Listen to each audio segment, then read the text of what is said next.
Bonjour ou bonsoir à tous, de retour sur les ondes de YouTube et du Mixcloud, la troisième édition de la fabuleuse histoire du catch américain. Je suis Norbert Feuillant, bienvenue à Bordeaux, j'accueille Rabbi Mentor aujourd'hui encore une fois. Encore une fois, c'est vrai. Et les gens ne se lassent pas de toi. Moi non. Il y a un fan club qui a été monté, je crois que c'est Marc qui te l'a dit, à Montréal. Ouais. Hein, le Rabbi Mentor fan club. Mhm. Hein, voilà, c'est ça, Ouais. on est tous heureux. Allez y souscrire, c'est sur Facebook, hein, n'hésitez pas un instant. C'est faux, évidemment. Si vous voulez monter un fan club de Rabbi, n'hésitez pas à le faire. Personne ne va jamais voir ta page officielle d'ailleurs. Hein, Christophe Ayem, la page officielle, c'est ça? Ouais.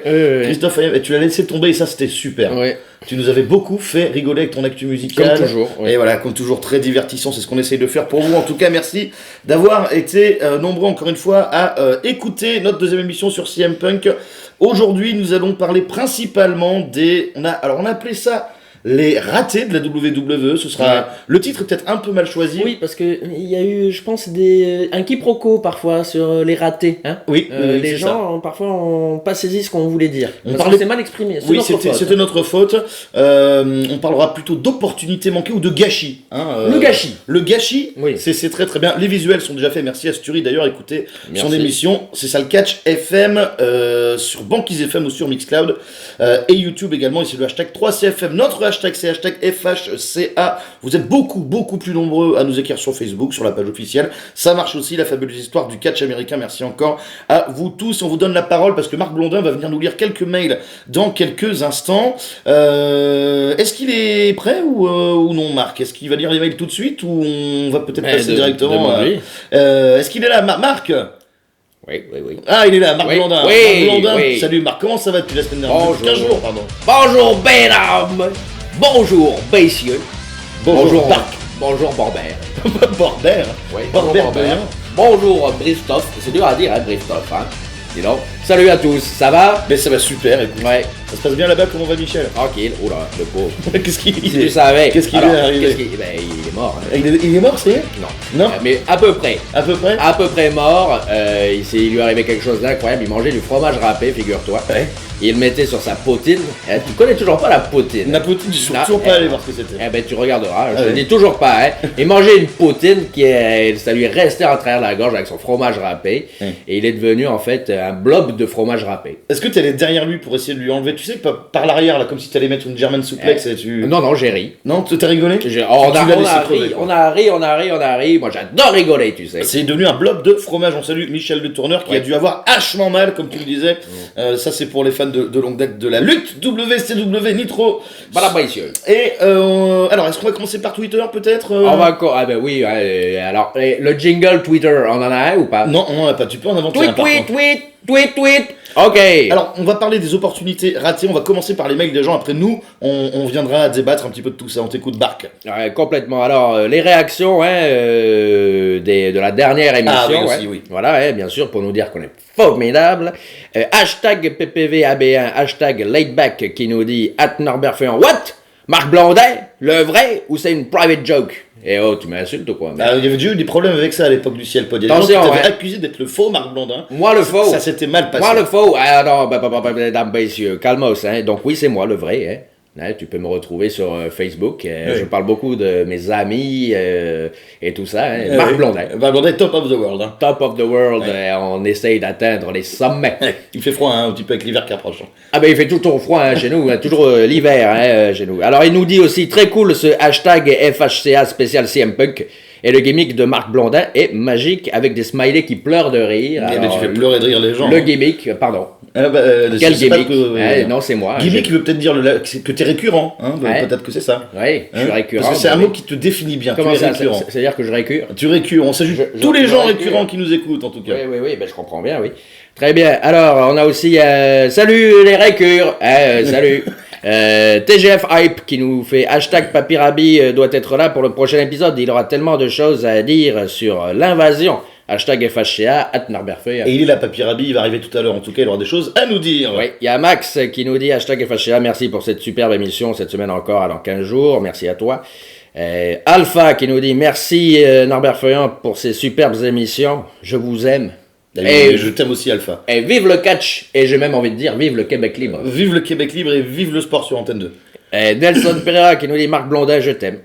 Hashtag FHCA, hashtag Merab T'as Baïs. cartonné, hein. Les gens ont aimé Papy Rabi et t'as cartonné aussi la semaine dernière, enfin il y a 15 jours. Oui.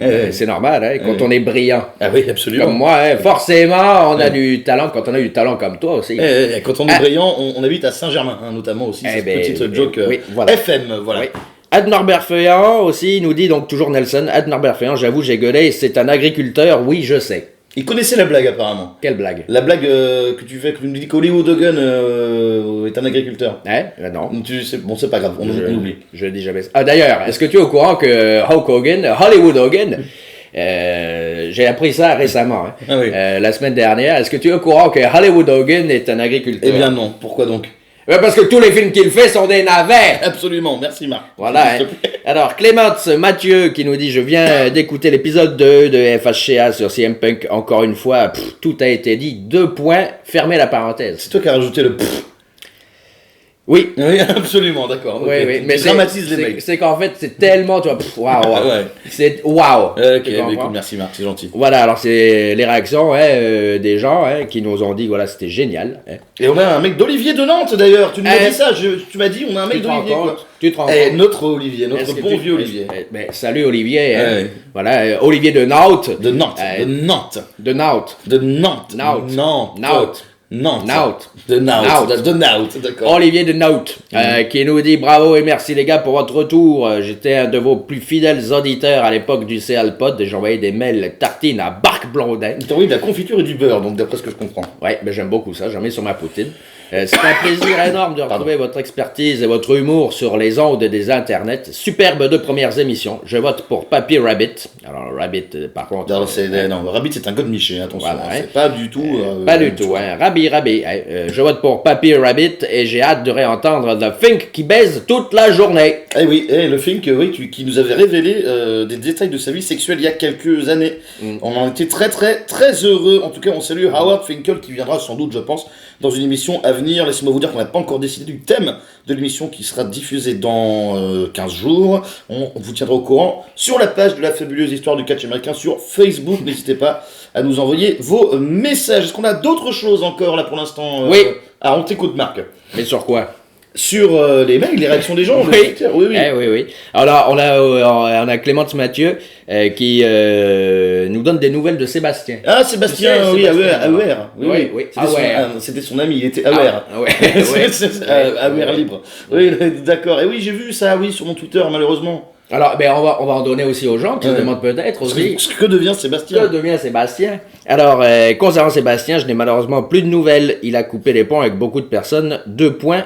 Ouvrez la parenthèse. Alors, ça n'a aucun rapport avec l'émission, par contre. Ok. C'est absolument Mais aucun, je voulais d'accord. le dire parce Ouais. que quand même, Sébastien, mais écoute, Et j'ai reçu un courrier de la Matmut, mon assurance. Est-ce que tu voudras le lire dans 15 jours avec plaisir. D'accord, ok. Voilà.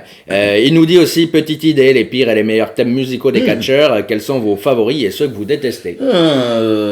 Allez, 2 thèmes qu'on adore. Oui. Est-ce qu'on prend ceux qui sont chantés? Oui, on est obligé de toute façon de prendre ceux qui sont chantés par d'autres groupes que ceux de la WWE parce que bon, je vais mettre celui de Triple H, c'est mon préféré, je crois, de avant The Game, avant Motorhead. Voilà, c'est le thème de My Time. Voilà, je le trouvais le plus long. Je crois que c'est mon thème de catch préféré à la WWE. Il est bien. Il est super bien. il est bien. Il est génial. On l'entend en fond d'ailleurs grâce à ma post-prod de rêve. Je vais mettre plus récemment le thème de Sasha Banks. Parce qu'après c'est parce que je suis un gros marque de Sasha Banks. Là c'est les deux qui me viennent là entre ancien et actuel. Allez, un ancien, un actuel. Un ancien actuel? The Brood. Le Brood. Ah, le Brood. Le Brood, il est trop bien. The Brood. Tout. Tu le fais trop bien. Je fais super bien The Brood. ouais. Oui, c'est ça. Et un actuel? Un actuel. Et Owens il est bien aussi, celui de Kevin Owens. Oui, il est bien. Un actuel. Tu sais pas? Mais j'aime bien le thème de Piceb, de Rousseff. De Rousseff, on l'appelle Picep parce que en russe ça s'écrit Piceb Rousseff. Et tu mets The Brood, c'est ton thème préféré, je savais pas ça, tu vois. Ah, The Brood, oui, j'adore. Mais si on fond dans. On a oublié le thème de l'évolution. C'est ce que j'allais dire, il y a l'évolution aussi. Le premier thème de CM Punk était bien quand même, Ouais. de Parking Switch Engage. Billy et Chuck, il est trop bien. Billy Chuck, Il est super également. super bien. Si vous voulez qu'on fasse une liste Spotify de nos thèmes préférés, n'hésitez pas, on le fera, ça me prendra 10 petites minutes. Ah non, le thème de Bad News Barrett. Ah, le thème de Bad News C'est Barrett, mon- c'est très C'est mon bien. préférés actuellement. Ouais, ok, bon, bah, c'est super. Merci à Matt Clément pour cette question. N'hésitez pas à nous les envoyer sur Twitter, @NorbertFeuillant ou hashtag FHCA. Marc, Oui, eh ben merci. Et moi, on me demande pas mon thème c'est préféré. quoi ton thème préféré? Mon thème préféré, alors à la lutte WCW Nitro, je pense que c'était celui d'Alex Wright. Alex Wright? Parce que ça me faisait dandiner. Et Absolument. Michel aussi, PS. Et à la WCW, on n'oublie pas le thème de Raven. Oh oui. Extraordinaire. Oh là là, oui. Et à la WCW, j'aimais bien le thème de Bret Hart également. Kidman. Kidman. Le thème de Kidman, c'est génial. super. Harlem Heat, il était super aussi. Harlem Heat était bien. J'ai un fait pour celui Disco Inferno aussi, qui était pas mal du tout. Et je vais ajouter dans les anciens le thème de Michael chanté par Sherry en 92. Voilà. Le thème des Rockers. Le thème de... Ouais, il y a plein de thèmes super. Ouais, À la mais fin. après, non, bon, sinon on va va pas s'arrêter. Hmm. À toi, Marc. Oui.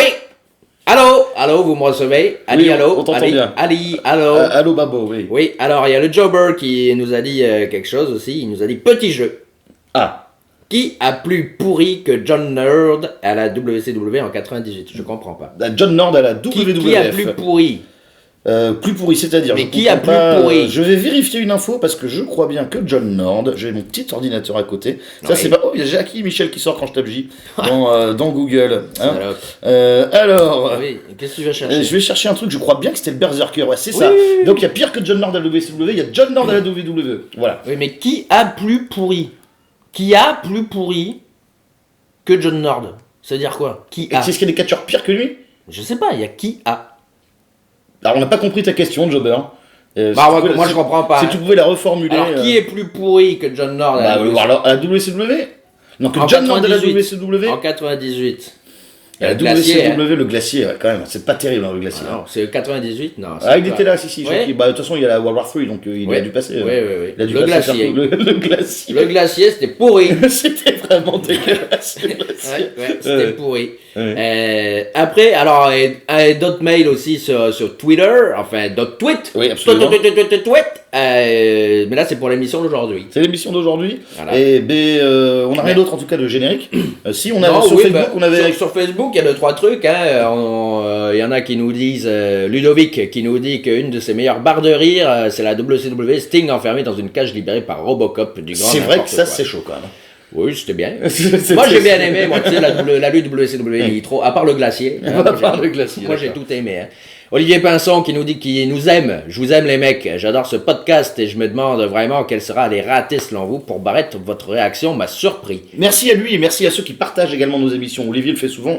Merci beaucoup, Merci, ouais. mon Olive, il n'y a pas de souci. Il y a Willy Catch qui nous dit enfoiré, lol. Est-ce Monsieur Catch. Alors, Monsieur Catch, Monsieur- c'est bon. quoi. Monsieur Catch, quoi. Enfoiré, non mais d'où il nous traite d'enfoiré? Il nous a envoyé autre chose, mais je le lirai pas. Voilà, puisque tu nous traites d'enfoiré. Salut Willy, avec Ah, plaisir. ouais, c'est ça. Non mais attends, oh. Continue à écrire quand même, d'ailleurs. Ouais, mais continue, hein, Willy, à écrire. Hein. Je continuerai à pas lire, hein, parce que ça, c'est honteux. On a le Royal Rumble, ça on y viendra un petit peu Ouais. peut-être à la fin de l'émission. Oui. Avant que nous débattions nous-mêmes de ce petit truc, parle-nous de ce que les gens ont choisi comme leur raté ou gâchis ou opportunité manquée de la WWE. Alors qu'est-ce qu'on a? C'est sur Facebook que ça s'est passé surtout, mais aussi un peu sur Twitter. Alors, on en a deux sur Twitter. Hein, ce sera rapide, le Jobber qui nous dit les loupés de la WWE dans FHA dans 15 jours. Fake Razor. Face turn de Bam Bam Bigelow. Alors ça, je vais le rajouter. Astro, le petit robot. Je suis tout à fait d'accord pour Bam Bam, j'ai oublié de le marquer dans ma liste, absolument. Ouais. Le face turn de Bam Bam et... Pas le four Razor Ramon, par contre, non, c'est pas un Non, raté. c'était pourri dès le départ et Voilà. c'était voué à l'échec, mais volontairement. C'était une très mauvaise idée dès le début. C'était vraiment à Voilà. chier. Donc non, c'est un raté. Oui, c'est un gros raté, mais c'est juste un raté dès le début. Ah mais c'est nul. Voilà, C'est- ça sert à les rien. gens étaient sur le cul quand ils ont vu ça. C'est Ah, bien. ça a été Et pourtant, incroyable. ils étaient contents quand ils reviennent. Ils étaient, il est ouais, mais c'est pas eux quoi. Et c'est quoi le... Papy Rabi peut nous raconter une anecdote peut-être de Nash qui signe un plus gros contrat grâce à ça d'ailleurs.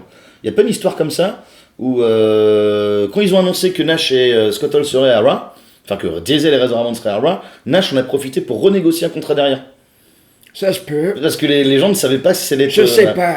Il a joué de soir, je crois que c'est... Faut que je vérifie ça. Je Ouais, ouais. vérifie, mais après, me demande pas de parler quand je sais pas. Hein. Salut papy. Salut. Ok. Ça va? Ça va très bien. Ouais, je reviendrai tout à l'heure. Avec plaisir. J'ai plein de choses à dire, bordel. Ah oui, plein de choses à dire, mais t'as plein de ratés à nous parler début des années 2000 notamment. Ah, non, je regardais plus là. Tu regardais plus? Ah non. Ah non, je C'est sais, trop de quoi- récent, ça y est, ça, je pour sais, moi. je sais de quoi tu vas nous parler. Ok, Oui. on continue Marc, s'il te plaît. Oui, Somewhere I Belong qui nous dit à Norbert Feuillant pour les gros ratés, je te conseille ça. Hayde Venson. Abe Vansen, alors c'est un mec qui avait été. J'ai regardé la promo. Parce que Ouais, je j'ai pas me vu. rappelle Moi absolument non pas. plus, j'en souvenais pas. Voilà, donc qu'est-ce qu'il nous dit, Marc? Il devait briser le streak. Et finalement, il a été viré, en fait. Il devait briser le streak. Qui est ce Abe Vansen? Je sais Alors, pas. on est des experts, mais on ne sait pas tout. Hein. Je vais taper ça. Abe Vansen. Aucun souvenir. Hein, de Aucun ce souvenir de ce mec-là. Après, c'est pas une promo de SmackDown qui nous a. Si, 2008. On n'a pas beaucoup regardé SmackDown en 2000. Ah, si, pourtant. Si, pourtant, non, si. pas de Autant ce pour mec. moi, non, c'était pas trop mal d'ailleurs. Mais c'est qui ça? C'est qui ça? Tandis que même Google n'en veut pas. Hein. C'est-à-dire que ça ne fonctionne pas. Voilà. Ah. Abe Vansen. Même de gueule, hein, je sais pas. J'ai jamais vu ce mec-là. Alors, c'est là d'être en anglais. Abe Vansen, non. Alors là, on fait comme on pourrait. Voilà, l'émission sert à rien parce qu'on est sur Wikipédia en train de chercher qui est. Non, franchement, on n'a pas. Ça nous a pas marqué en tout cas, Abe Vansen.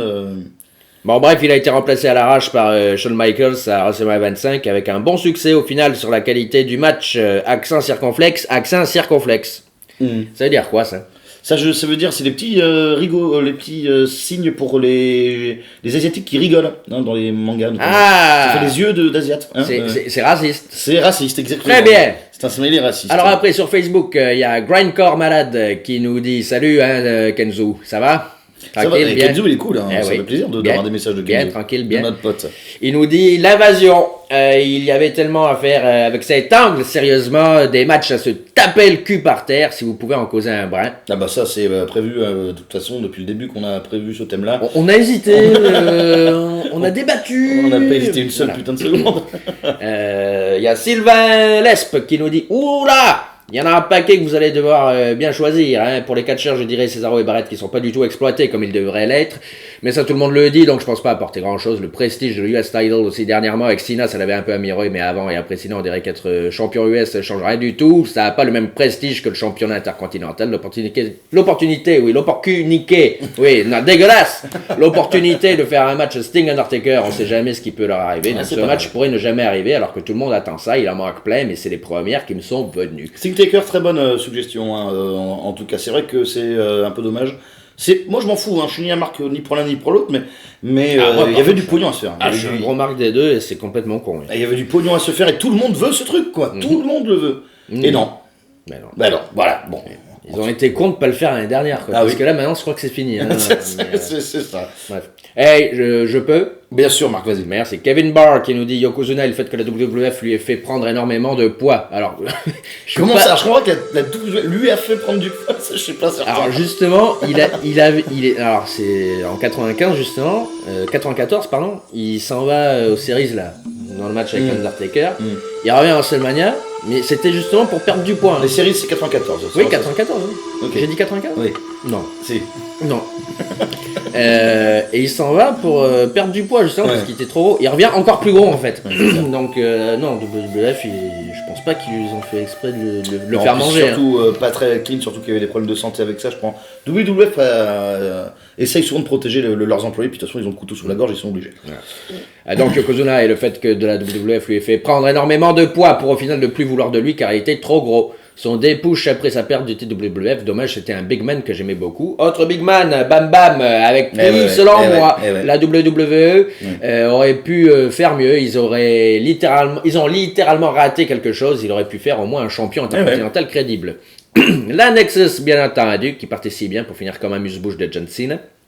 Eddie Guerrero, qui toujours selon moi a été plus un gros upcard que main eventer, et c'est bien dommage vu le talent du monsieur. Mohamed Hassan, qui était parti pour devenir un heel majeur et qui s'est retrouvé jeté du jour au lendemain à cause de faits dans la vie réelle. IRL, ouais. N'aurait-il pas mieux valu essayer de le repackager? Ça on va y venir à Mohamed Hassan, il est dans notre liste en tout cas. Les Français à la WWF, eux, toujours sous-estimés, à part André. Pire que les Français, les Nippons, toujours là pour combler les trous. Fake Diesel et Fake Razor Raymond, jamais compris ce délire. Les mecs de NXT qui arrivent dans le main roster en majorité, ça fait sévère quand même. Ça fail, pardon, sévère quand même. Voilà ce qui me passait par la tête. Hâte d'écouter l'émission, en tout cas, qui est toujours très intéressante. Merci à Kevin. Thomas Ricci, préparé plusieurs heures pour l'émission, C'est vrai. Cesaro, on est majoritairement d'accord. Mon coup de cœur plus ou moins raté, Shelton Benjamin. Ouais, il y a quelque chose peut-être avec Shelton aussi. Ouais. La division des Divas depuis 2010 jusqu'à la Divas Revolution et encore l'héritage de Chris Benoit. C'est qui? Regarde, j'ai entendu parler. Je reconnais que ces actes sont ignobles. Il faudra nous dire quoi, hein, on n'est pas au courant. Mais la WWE ne peut pas effacer comme cela un de ses meilleurs techniciens. Eh si. La preuve, nous, on sait pas qui c'est. Tu vois, C'est donc, ça. voilà. La Nexus, le meilleur survivant est Husky Harris. C'est qui ça? C'est ce qui arrive, c'est Bray Wyatt. Pour les- Non, Bray Wyatt, c'est Bray Wyatt. Excuse-moi, tu Oui, n'es, autant pour moi, tu autant n'es pour pas moi. si connoisseur, mon ami. Hein? On n'y aurait jamais cru, mais c'est une bonne dose de talent jeté. On y reviendra, ça aussi, bien évidemment. C'est tout pour moi, je pense que c'est déjà beaucoup pour vous. C'est pas une chanson, ça. Il jouait du piano debout. C'est peut-être un détail pour vous, mais pour moi, ça veut dire beaucoup. Voilà, c'est ça. Oui, ben on n'est pas loin. Hein. Alors, Ludovic Beauchamp qui nous dit, les divas, Cesaro, Dolph Ziggler. OK. Ben oui, on est d'accord. Oui, Mais un merci, peu, Ludo, un peu, merci. hein. Willy Catch. Non, mais alors toi, rien du tout, hein, monsieur Catch. Il nous traite d'enfoiré en plus. Ouais, non, mais c'est ça. Allez, on va juste dire le flop de l'arrivée de Bret Hart à la WCW. Ah, alors, c'était pas le sujet par contre, Willy. Hein. C'est la WWE. Voilà. Mais en effet, si on avait fait la WCW, ça aurait sans doute été le truc numéro 1 avec le main event de Starrcade 97. Les deux, ça va ensemble. Bon, bref. Ah ouais, non, mais il nous traite d'enfoiré, le gars. Tu crois ça? Non, j'y crois pas un Ah, instant. moi, pas une Et seconde. moi, hein. moi, je me dis ça, je me casse la gueule. Hein. Ah, franchement, mais c'est chaud. incroyable. Incroyable. Bon, il dit quand même la bise à Aldo Montoya vu que tu vas Oui, je vais voir le le Manowar. Je vais voir Manowar. Manowar. Je vais Manowar. Manowar? Ouais, Manowar. Ah bah ouais. C'est entre le créole et le portugais. Je sais pas faire les différences. Attends, je vais essayer de faire un Marc Blondin portugais. D'accord? Alors, Mr. Canadeo, Brett, WCW, o Diamond de l'Espoge et WWF, Vader Ramon, que é o Gemil Tito Mongal, Brandon Walker, à non l'âge des cônes. C'était Fabien Rossa qui nous a dit ça, c'était Fabien. Sébastien Hernandez qui nous dit le Faceton de Duke, ça tue le personnage dans l'œuf. Pourtant, la gimmick était génialissime en heel, les promos étaient cool. Oui, bon, on en parlera. Oui, Ouais, on en parlera. Parce que moi, j'aime Oui, bien. c'est Rabbi adore donc. Ah oui, c'est mon grand cheval de bataille. Hein. Ah oui. Ah oui. Donc c'est ton cheval. Eh ben, Il fait peur. Hein. Max Bull. Alors Max, il bulle. Hein. C'est Maxi pas Bull. Maxi Bull. C'est Non. pas une bulle Maxi. Hein. Non, Il poste de nouveau son commentaire ici du coup. Mais il avait mis où avant? j'ai pas vu. Ah bon. Peut-être sur YouTube. Et peut-être on n'est pas allé voir. On n'est sur pas allé voir YouTube. Je vais aller regarder YouTube. Va regarder. Pour ce qui concerne les plus grands ratés de la WWE, il y en a beaucoup. Mais le premier qui me vient en tête, c'est The Miz. Mizanin qui certes n'a pas Ah, c'est un quand in-ring même. fou, mais qui est vraiment très bon au micro. Il était un véritable atout pour la WWE, surtout avec cette gimmick égocentrique qui lui sied à merveille. Sied. Il a écrit sied comme une scie. Oui, d'accord. Ok, Il super. sied le gimmick. Mais justement, moi, Miz, je trouve que c'est tout l'inverse. C'est un overachiever, comme on dit en anglais. Complètement. C'est un mec qui est parti de très loin. Quand on l'a vu débouler, on pouvait pas le saquer. Et il nous a bluffé quand même hein, quand il a eu son run de champion, malgré le fait qu'il n'ait pas été un champion viable. Il a fait du super boulot au micro, il était détestable au possible. Non, franchement, le Miz, il aurait même pas dû être là. Ouais, voilà. Sa carrière n'est pas moche non plus, mais elle se termine quand même mal et c'est dommage. Cody Rhodes fait également partie des ratés à mon avis, plus qu'acceptable in-ring, pas mauvais au micro, son seul point faible est peut-être son physique pour percer sur le ring de Stamford, et c'est probablement, ou possiblement, même c'est ce qu'il a écrit, la raison pour laquelle il fait partie des ratés. Et c'est dommage car si on oublie l'équipe avec Hardcore Holly et qu'on se concentre sur son passage dans The Legacy, il avait tout pour se lancer pour de bon dans le main event et pourquoi pas en impliquant une blessure de DiBiase dans la storyline afin de placer le projo sur une feud entre Cody et Orton, feud que Rhodes emporte et voilà on avait le Cody Rhodes que l'on devrait avoir aujourd'hui. Après, ça nous a permis de voir plein de gimmicks de Cody Rhodes qu'il a interprété à merveille aussi. Ça, faut pas La l'oublier. moustache. La moustache, c'était Il hyper a bien. mis over une moustache quand même. Ouais. C'était Et costaud. Ouais. Undashing Cody Rhodes avec son masque, c'était génial. Oui. Alors peut-être qu'il n'a pas eu le succès qu'on attendait, parce que tout le monde aime Cody Rhodes, hein, c'est un catcheur que tout le monde adore. Moi le premier, mais il a quand même réussi à faire des trucs super quoi. Il sera pas champion de WWE, mais il a fait des trucs super. Stardust, même si ça patauge un peu dans la smoule, il en fait ce qu'il peut, il le fait très bien. Voilà. Là où ils ont le plus raté Amit Cody Rhodes, c'est surtout quand il se fait virer par l'autorité et qu'il revient avec son frère. Ah oui, oh là là, que c'était bien. Hein. Oh là là, c'était super les frères Rhodes. Ouais, ça par contre, là, ça ils ont raté. Ouais. Gros frisson par contre, hein, quand ils ont battu The The Shield, Shield, ouais, c'était incroyable. c'était génial avec Incroyable. Dusty qui était là, non c'était super, super. La liste est encore longue, mais je vais pas faire votre boulot non plus. Emoticon Tong. Oui, bon. Oui, c'est Quelques noms quand même, Wade Barrett, Shelton Benjamin, Chris Hero, je ne cite pas Cesaro car il est encore trop tôt selon moi pour l'inclure dans la liste et j'ai bon espoir qu'à son retour de blessure, la WWE lui laisse enfin la chance qu'il mérite. Chris Hero, c'est pas mal aussi. Oui. C'est encore un autre problème, Chris Hero. Alex Luger. Alex Luger. Très bonne blague. Excellent. Oui. Le retour de la ECW et le Royal Rumble avec des participants ECW, ce match aurait pu être bien plus hardcore. Bob Lazarate qui nous dit le règne de Benoît, sa défaite au SummerSlam 2004, un des SummerSlam les pires de l'histoire. C'est vrai qu'il est. Oh, C'est la foule qui se retourne contre le show, je crois. Oui, ils sont en Toronto, ouais. Ouais, c'est ça. Bah, ils sont au Canada, quoi. Mais après, oui, c'était vrai que c'était pas terrible. Ils huaient Benoît, quand même. Hein. Enfin, Ouais, le mec, là, dont on a parlé tout à l'heure, on sait pas qui c'est, il paraît qu'ils l'ont hué. Ah oui, d'accord. Ok. Il était pas chez lui? Et il paraît qu'il était canadien ou... ou islandais ou un truc comme ça. Le Nord. Ouais. Nelson Pereira, salut Nelson, excusez-moi, j'ai un chat dans la gorge, qui nous dit: le règne de Mysterio, le Rumble, la victoire à Mania, c'est bien, mais après avoir gagné le titre, c'est n'importe quoi. Ouais, le règne de Mysterio, c'est vrai que ça n'a pas été terrible. Ah non, Voilà. non, c'était pas hyper bien. Alicia Cadoré, pas faire long. C'est une fille, hein. Ah oui, oh, c'est notre première fille, je crois. Ben, salut Alicia. Salut alors, Alicia. ouais. Pas faire long, les divas, le passage au main roster venant de NXT et les mid-card qui méritent mieux comme Cesaro, push raté, Reigns fin 2014, début 2015. Ça s'arrête vers le 14 février à peu près. Ah oui. Le 15. Le 15. Le 15. D'accord. Ouais, c'est vrai que c'était pas terrible, c'était mal parti en tout cas, Roman Reigns. C'est vrai. C'était mal barré. C'est vrai. C'est toujours mal barré. C'est toujours mal barré. Après, voilà. Fabien Kaminski qui nous dit: grande injustice qui restera à jamais non élucidée. C'était Owen Hart, champion. Il aurait tellement mérité l'opportunité. Bon, le match que beaucoup attendaient depuis des lustres, que maintenant n'arrivera jamais. Ce qui est dommage vu qu'il a WWE depuis quelques temps. C'est Sting contre Undertaker. Maintenant, c'est trop tard à moins qu'il reste suffisamment pour donner un duel épique. Mais ça reste à voir. La rapide descente de plusieurs idées qui partaient pourtant bien.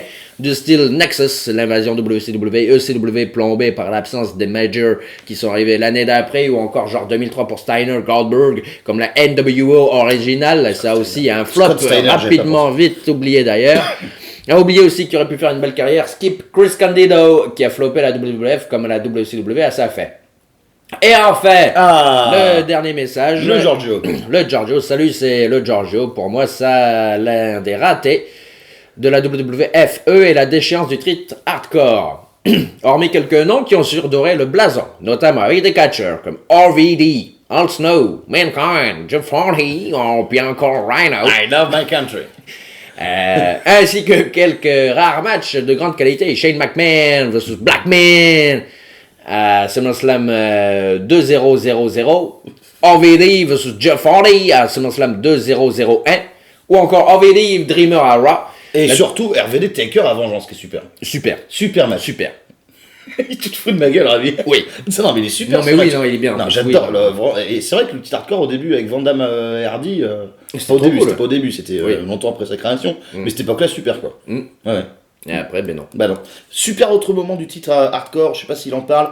À WrestleMania 18, quand Christian met une porte dans la gueule de Molly Holly backstage avec la règle 24/7, super drôle. Je vous conseille de regarder ce moment. Continuez avec Georges. La WWF a enterré le titre avec la règle de la défense 24/7. Pour moi, il n'y a rien de pire pour décrédibiliser un titre, surtout lorsqu'il change de main plusieurs fois par soirée. Le titre des durs à cuire, comme dirait Raymond Rougeau. Salut Raymond. Salut. Il nous a aussi gratifié des pires champions comme Gerald Briscoe, Pat Patterson, Maven chinois. Ah, il fait le chinois là. Ouais. Les accents chinois. Ah, ding dong, ding dong. Trish Stratus, Terry, les Mean Street Posse, Sean Stasiak, Funaki, j'en passe, c'est des meilleurs. Bref, la ceinture hardcore est à rater, non pas pour le match en lui-même, c'est toujours plaisant pour moi de voir les catcheurs se foutre sur la tronche dans les backstage avec tout ce qui leur passe sous la main. PS, je marque comme un gosse devant un coup de poubelle bien placé. Ding dong, ding dong. Mais cette règle du 24/7 a dévalorisé une ceinture au fort potentiel à mon humble avis. Il n'y a qu'à voir l'histoire du changement de titre hardcore pour s'en convaincre. Sinon, un grand merci pour votre émission sur CM Punk. J'ai découvert plein de choses que je ne connaissais pas sur ce catcheur et heureux du retour du grand Marc Blondin. Ah oui, hein, mais il n'y a pas de A dans mon nom, hein, par contre. C'est Blondin, D-I-N. Hein. Encore un retour aussi de Raymond et Guy. Ting tong, ting tong. Bonne continuation à vous. Et moi, maintenant, je vais pouvoir boire un coup et aller manger une poutine parce que j'ai drôlement trop parlé, là. Hein. Merci Marc, on te retrouvera tout à l'heure pour parler du Salut, les gars. Royal Oui. Rumble. Oui. Savio Vega, tu as dit, non? Salut les gars. Salut les gars, j'avais compris Savio Vega. Savio Salut Raymond. Il y a Raymond qui est là. Ah, Vega Eh oui. Salut Rumble 96, quand tu mets à peu près 3 minutes à dire Savio Vega en Ouais. entier. Ça va Raymond? Ça va bien? T'as fait de la pêche récemment? J'ai fait de la pêche, j'ai fait du ski, j'ai fait de la chasse, j'ai fait plein de choses. Merci Raymond en tout cas d'être là à la fabuleuse histoire du catch américain, tu nous as beaucoup manqué, merci beaucoup d'être avec nous. Oui, toi aussi. Les opportunités manquées de la WWE. On va crever l'abcès tout de suite et parler de l'invasion. Oui. de l'invasion Ah. de la WCW puis de la ECW en 2001. Petit background, la WWE donc a racheté WCW au printemps. Shane McMahon prend le pouvoir en storyline de la WCW. Stephanie McMahon prend le pouvoir en storyline de la ECW. Et l'angle est lancé. Et là on se dit c'est génial, on va pouvoir faire The Rock contre Bill Goldberg, on va pouvoir faire Sting contre Undertaker, on va pouvoir faire Steve Austin contre je sais pas moi Scott Steiner ou Jeff Jarrett ou Booker T ou... Et non. Et Hogan. Et Hogan. Et non pas Hogan, sûrement pas. Et c'est très mal parti déjà au départ. Parle-nous un petit peu du premier clou dans le tombeau de cet angle avec Booker T contre Buff Bagwell. Ah. Mais déjà, ça commence même avant ça pour Booker T. Trop excité au King of the Ring 2001, il prend Austin, il le balance sur la table pendant le match. il le blesse. Il le blesse. Putain, c'est vrai, j'avais oublié ça. Ça pour commencer Austin, une carrière, péter Austin pour commencer une carrière à la WWE. Enfin, il le blesse, en tout cas, il lui a foutu une trouille, il est pas safe du tout. Et a priori, il était vraiment trop excité, Booker T. Il n'a pas su se tenir, tu vois. Non, il voulait faire tellement bien qu'il y allait comme un porc.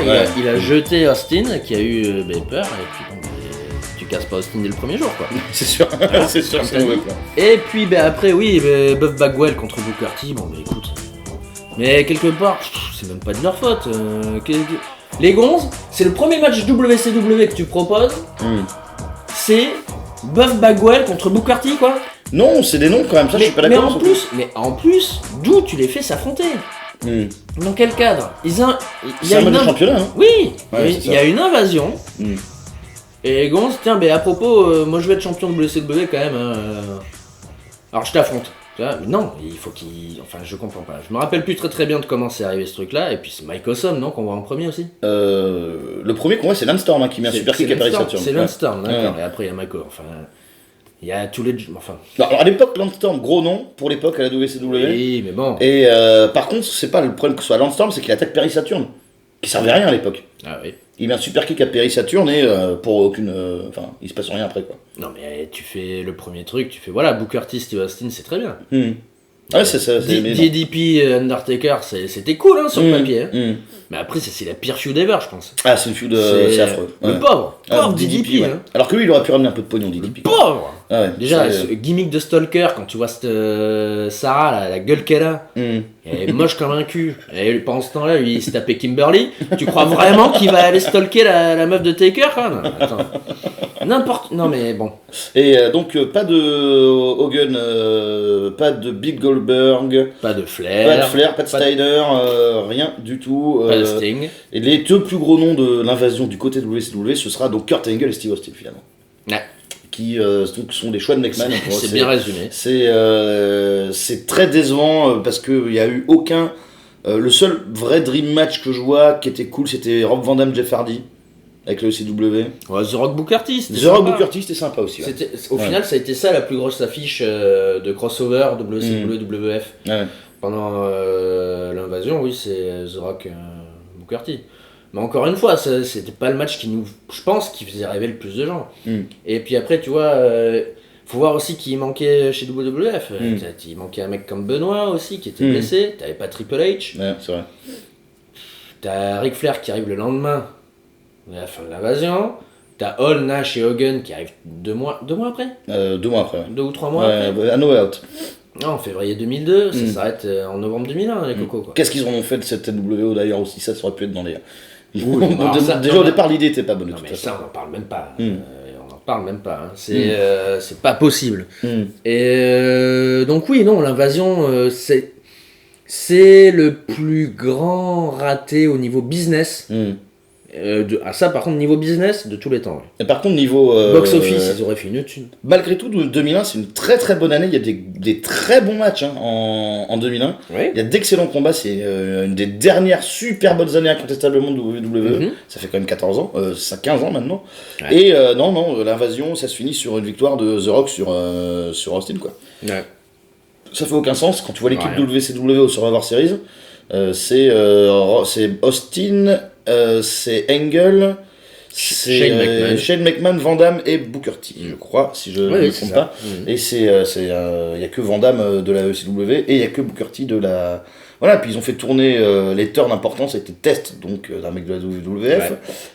Ça a été Christian, donc un mec de la WWF. Ça a été Austin, ça a été Angle, mais on savait que c'était une taupe dès le départ. C'était vraiment pas du tout une invasion WCW, quoi. Et ils ont pas fait confiance, après il faut voir le climat aussi, ils ont pas fait confiance déjà quand les mecs WCW arrivent. Les mecs d'UBF, je pense pas qu'ils voulaient spécialement jobber contre ces mecs-là. Hein. Et il y avait beaucoup de tensions en locker room d'ailleurs. Ouais. Apparemment. Ils sont arrivés, les mecs d'UBF, ils étaient alors, c'est vous qui avez essayé de nous botter le cul là, t'as vu, on vous a botté le cul, et tu crois qu'on va te jobber ou quoi, mon cul. Et McMahon, il voulait pas non plus montrer à ces mecs que, bon attendez, je les ramène et puis on va les mettre over. Hein. D'où tu nous as cassé le cul pour que nous on soit plus over qu'eux, et maintenant tu vas les mettre over. Enfin, il y avait des politics derrière qui ont fait que c'était dur. Et puis il y a surtout fait que les grandes stars sont toutes venues au final. Bon, Sting, ça aura pris 13 ans. Ouais, c'est ça. Ça aura pris 13 ans pour qu'ils viennent. Mais toutes, elles sont venues dans l'espace de 18 mois après.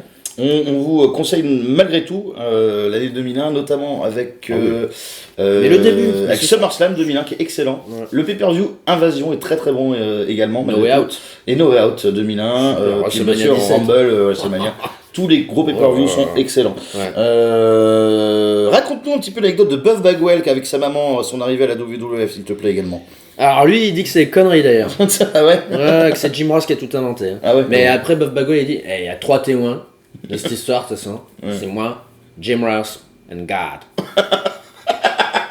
Non, bon, allez, Jesus. Ah bon, bref. Oui, d'après ce que dit Jim Ross, la raison pour laquelle Buff Bagwell n'a pas été poussé à la WWF, c'est qu'un jour, il est pas venu travailler, et c'est sa maman qui a appelé pour lui. Alors, Il avait 35 ans déjà, pas voilà, 30 ans. elle a dit, Buff, il viendra pas catcher aujourd'hui.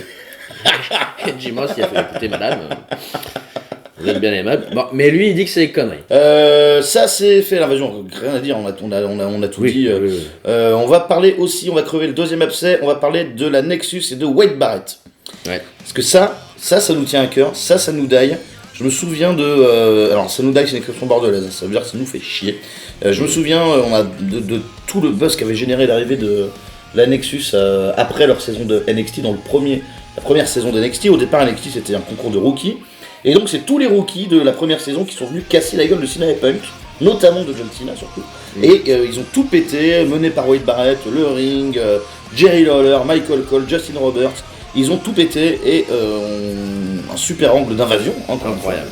C'était incroyable, avec que des catcheurs inconnus, c'était couillu sur le papier de faire ça parce qu'on sait pas ce qu'ils valent.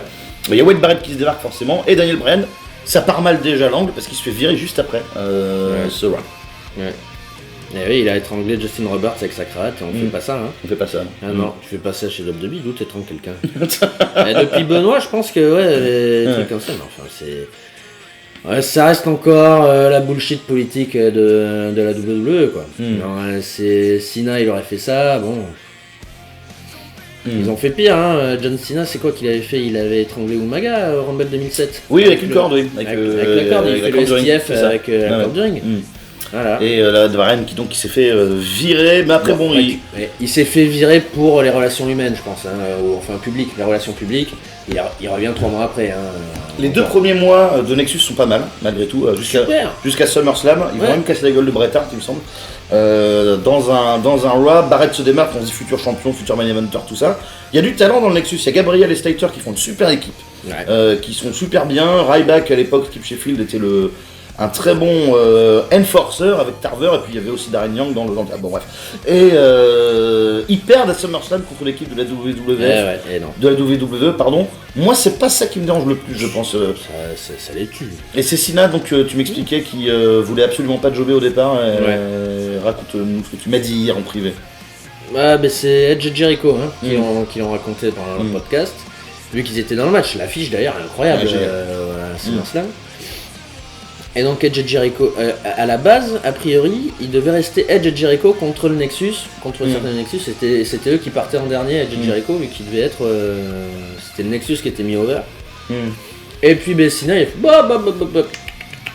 Rien du tout, vous mettez un DDT à l'extérieur du ring, sur le béton, pendant qu'il en reste encore 2, mais je les élimine quand même. Mm. Et puis bon, ça leur a coupé l'herbe sous les pieds, ils sont passés pour des gros cons. Parce que Cena, après, aurait reconnu, parce que Edge et Jericho, non.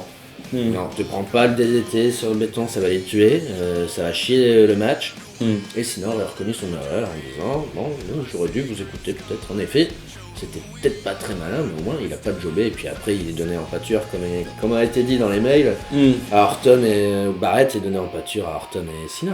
Mais moi, c'est plus ça qui me gêne. Moi, c'est plus le final avec la pluie de chaises à TLC sur Wade Barrett. C'était vraiment naze. Moi, je pense qu'on peut se remettre d'une défaite comme celle de SummerSlam.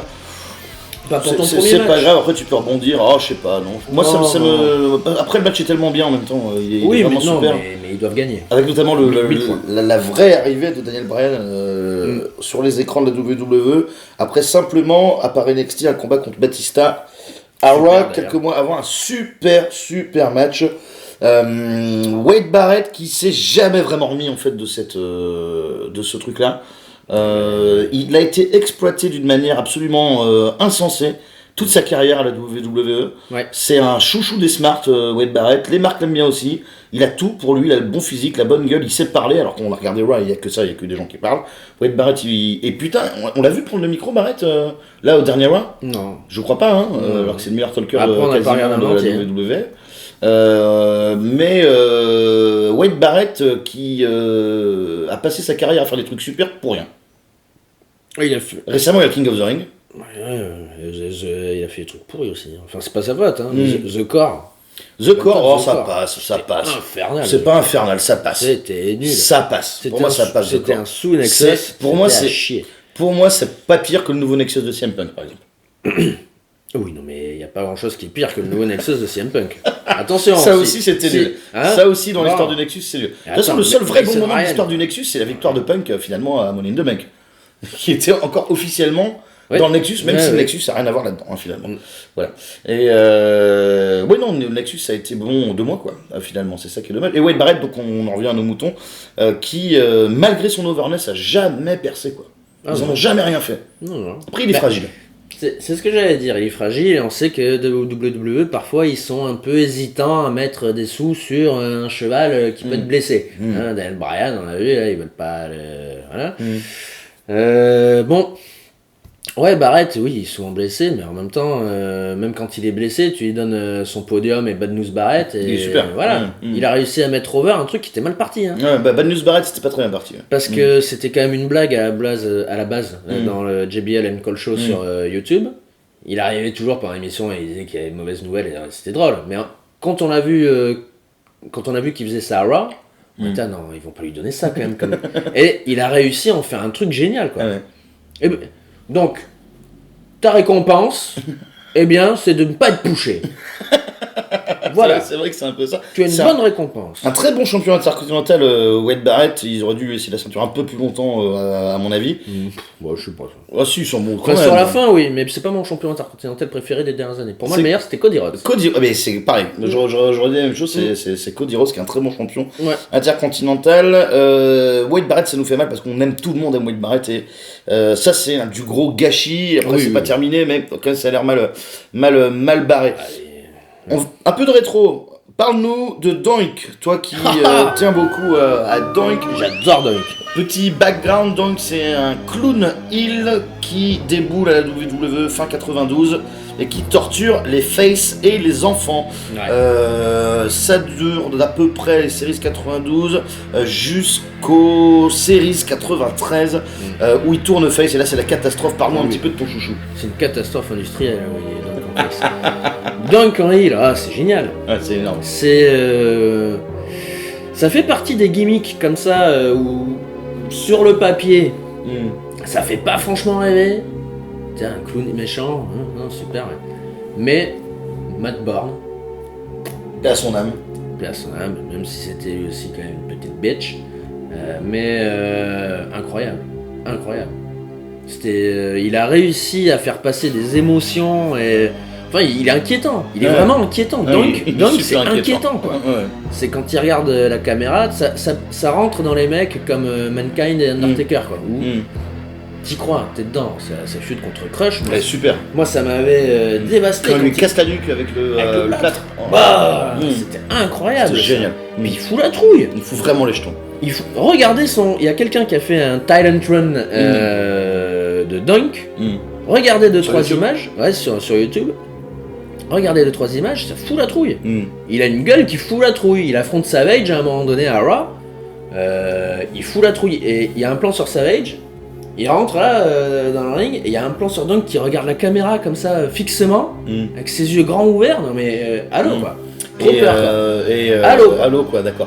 Ça je le mettrai dans peut-être dans la playlist, parce que je fais des playlists également quelques jours après la diffusion des émissions. Ah, n'hésite pas, ouais, c'est super. Pour illustrer un petit peu tout ce qu'on vous dit, donc je le mettrai. Après cela dit, je pense que c'est un raté parce que ça aurait pu durer plus longtemps. Mais c'est ce face turn quoi. Oui, non, mais c'est incroyable. Mais ils commençaient à se faire tirer. Donc forcément, ils ont tourné face. Mais je pense qu'ils en ont tiré beaucoup plus déjà que ce qui était permis de tirer d'une gimmick pareille. Quoi. Ouais. Ça a duré 1 an, ça a été très court, mais c'était génial. Parce que le face turn avec Dink, son mini-moi nain, oh là là. ça c'était pas, c'est Ah, pas possible. Ah non, mais Dunk Face, par contre, ça c'est un des pires trucs ever. Un clown gentil, y a pas idée. Voilà, non, mais c'est invraisemblable en plus avec le petit nain là. Il y en avait 3 après Series 94. Oh là là. Donc Dink, Pink et Wink. Ouais. Et après, ils s'étonnaient que ça marchait pas quoi. Les gonzes, ils s'étonnent à un moment donné, je comprends pas, les audiences, elles sont pas bonnes quoi. Il nous faut plus de nains, voilà ce qu'il nous faut, plus de nains. Donc c'est fait, on va parler de... Qu'est-ce que t'as sur... on a fait Barrett, on a fait l'invasion. Ouais. Non, on va d'abord parler... Est-ce que Cesaro est à mettre dans cette liste? Est-ce que c'est pas... Parce que Cesaro, c'est comme le scandale de l'année 2015. Malheureusement, il est blessé, donc là, ça ne ressort de personne. Est-ce qu'il n'est pas un peu tôt pour parler de gâchis? Alors, un peu tôt peut-être. Ça dépend ce qu'ils en font quand ils reviennent. Ouais. Mais rien que 2014 déjà, WrestleMania 30. Mec, quand il gagne la quand il vire le Big Show. Ouais. Mais il est over, mais 9000 quoi. C'est incroyable. Et moi j'adorais l'équipe avec Jack Swagger, quoi, les All-American. Génial. oui. Ça aurait dû durer plus longtemps. Pour moi, ça c'est du gâchis. Swagger et Cesaro, quoi. Swagger, il était à Eleven pour la première fois de toujours. Tu vois. Oui. Mais après, le mec, il y en avait un des deux qui se détachait dans l'équipe. Il sépare l'équipe, il tourne face. Et les gens savent, ouais, Cesaro, Il le fout avec Eman. Et il le fout avec Eman qui. Eman. Non, attends. On replante tout quand même. Il y a Hogan qui lui donne le trophée quand même de Raw. Il est quand même adoubé par Hogan. C'est un peu cool quoi. C'est un pote de Cena, un très bon pote de Cena, Cesaro. Oui, mais c'est très bien. Bon, non, il est face, il est free face. Tu lui donnes qui comme manager? Tu lui donnes le manager du mec qui a battu l'Undertaker la veille. C'est vrai que ça fait pas de sens. Ouais. Et les gens ils ont fait, non mais attends, il se met avec Eman, mais il est face. Et Eman, on comprend pas. Et voilà, comprend pas. Ils ont pas compris. Et nous non plus. Et on a fait, ah bon, super. Encore une idée de merde. Parce qu'à un moment donné, bon, Paul Heyman, il est très bien. On adore Paul Heyman. Et en effet, qu'il y ait quelqu'un qui parle pour lui à Cesaro, c'est pas non plus une mauvaise idée. Il est pas mauvais. Mais c'est pas le point, Cesaro, on va leur foutre des souplesses aux gens. Mais quoi. c'est ça, à un moment donné, Brock Lesnar il est pas bon non plus, mais même sans Paul Heyman, Paul Heyman l'aide, hein, attention. Mais même sans Paul Heyman, bon, Lesnar il casse une gueule et puis il repart. Voilà. Après, Donc, on était Cesaro, d'ailleurs. oui, on pense à lui. On pense à lui, surtout que c'est un des premiers Et il catcheurs nous qu'on a vu live. Cesaro à la 2FC en 2005. Notre premier show de catch, il y avait Cesaro dans le Swiss Money Holding avec Ares. Alors j'avais plus repéré Ares. Moi je m'en souviens plus. Cesaro c'est fait. Est-ce que Daniel Bryan c'est du gâchis? Oui. Oh. Oui. Oui. Oui. Voilà, on peut pas Après il est blessé aussi, hein. Il est fragile le petit. Hein. Il est fragile, mais à un moment donné c'est une blague ça aussi. Attends, quand même. Moi le truc que j'ai le plus détesté dans Daniel Bryan c'est le Yes Movement à Raw avec les mecs, les faux fans. Avec le t-shirt de Daniel Bryan, ça m'a gêné. Quand ils sont montés dans le ring. Ouais, ouais, ça j'en ai un très mauvais souvenir. C'est Triple H. C'est Triple H, oui, c'est Triple H. Pour moi, qui est Triple H, qui vole le show tellement il est vénère. Et ça, moi j'ai trouvé ça horrible. Ah, j'ai bon, trouvé ça très mauvais. Mais surtout qu'il n'y a pas besoin de faire ça. C'est encore. Alors, t'as un bon gâteau au beurre. Ouais. Tu mets de la crème dessus, c'est bien, c'est bien. Ouais. Mais si t'en mets trop à un moment donné, bon, ça devient écœurant. Et ben Daniel Bryan, c'est pareil. Ça suffit. Bon, de SummerSlam 2013 à WrestleMania 30, c'est une blague ce truc. Et il a rendu quand même l'angle avec Kane extraordinaire. Il a... Ah, mais même avant. Le Get Out.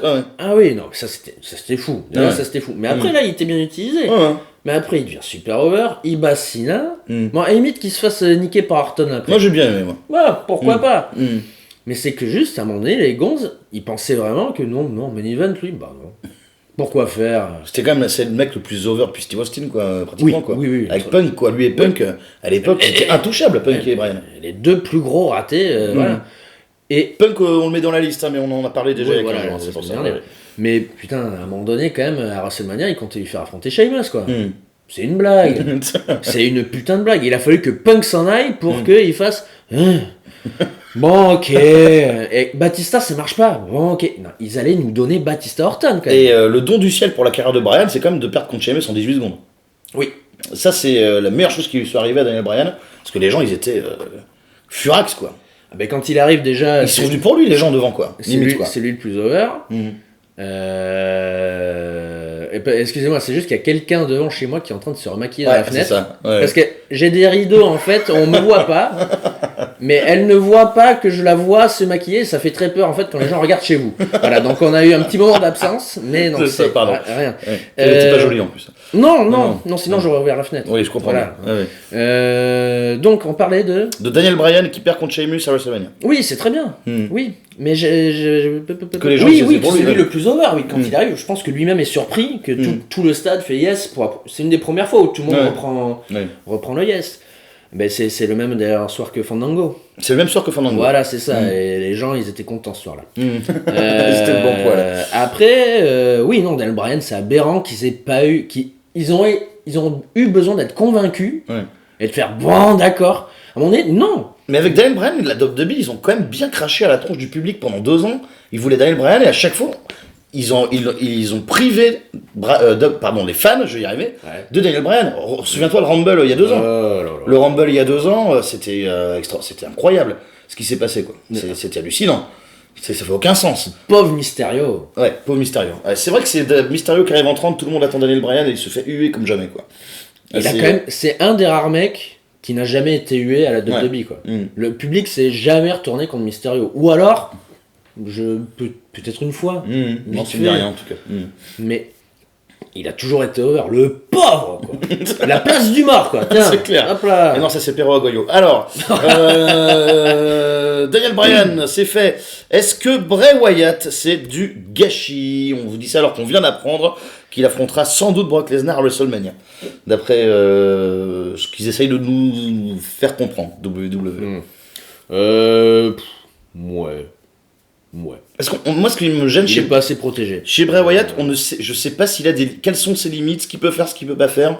Il a un rôle tellement bâtard et il a perdu toutes ses feuds quasiment, quoi, à part celle contre Daniel Bryan au Rumble. Ah, c'est un clown. Et Dean Ambrose. Dean Ambrose, c'est un beau clown aussi. Ouais. Et ben, qui a gagné la feud Mais Bray Wyatt, il a ridiculisé. Il faut que Dean Ambrose il ait bulletproof sur le coup pour perdre jobber autant, quoi. Parce qu'ils lui ont donné Dean Ambrose pendant 3 mois pour qu'il arrive pour perdre contre Undertaker, tu vois. Bray Wyatt. C'est intelligent, ça. C'est intelligent. C'est dur de répondre. C'est quelqu'un sur Twitter qui nous a, je sais plus son nom, qui nous a demandé la Wyatt Family, Bray Wyatt. C'est dur parce qu'il a un rôle tellement, je sais pas comment dire ça. Il est tellement scénarisé, c'est tellement un personnage de série ou de film, Bray Wyatt. Il peut pas vraiment sortir de son personnage. Il peut pas faire autre chose que ce qu'il fait. C'est un nouvel Undertaker, on peut dire, peu, qui a pas besoin spécialement d'une ceinture ou d'un push, qui peut être comme ça, là, un peu perdu dans les limbes. Il va affronter 2-3 mecs, il vient de temps en temps, il fait son truc. Après, ses promos, elles deviennent un peu chiantes, là. Ça part un peu trop dans le nonsense où on fait qu'est-ce qu'il dit.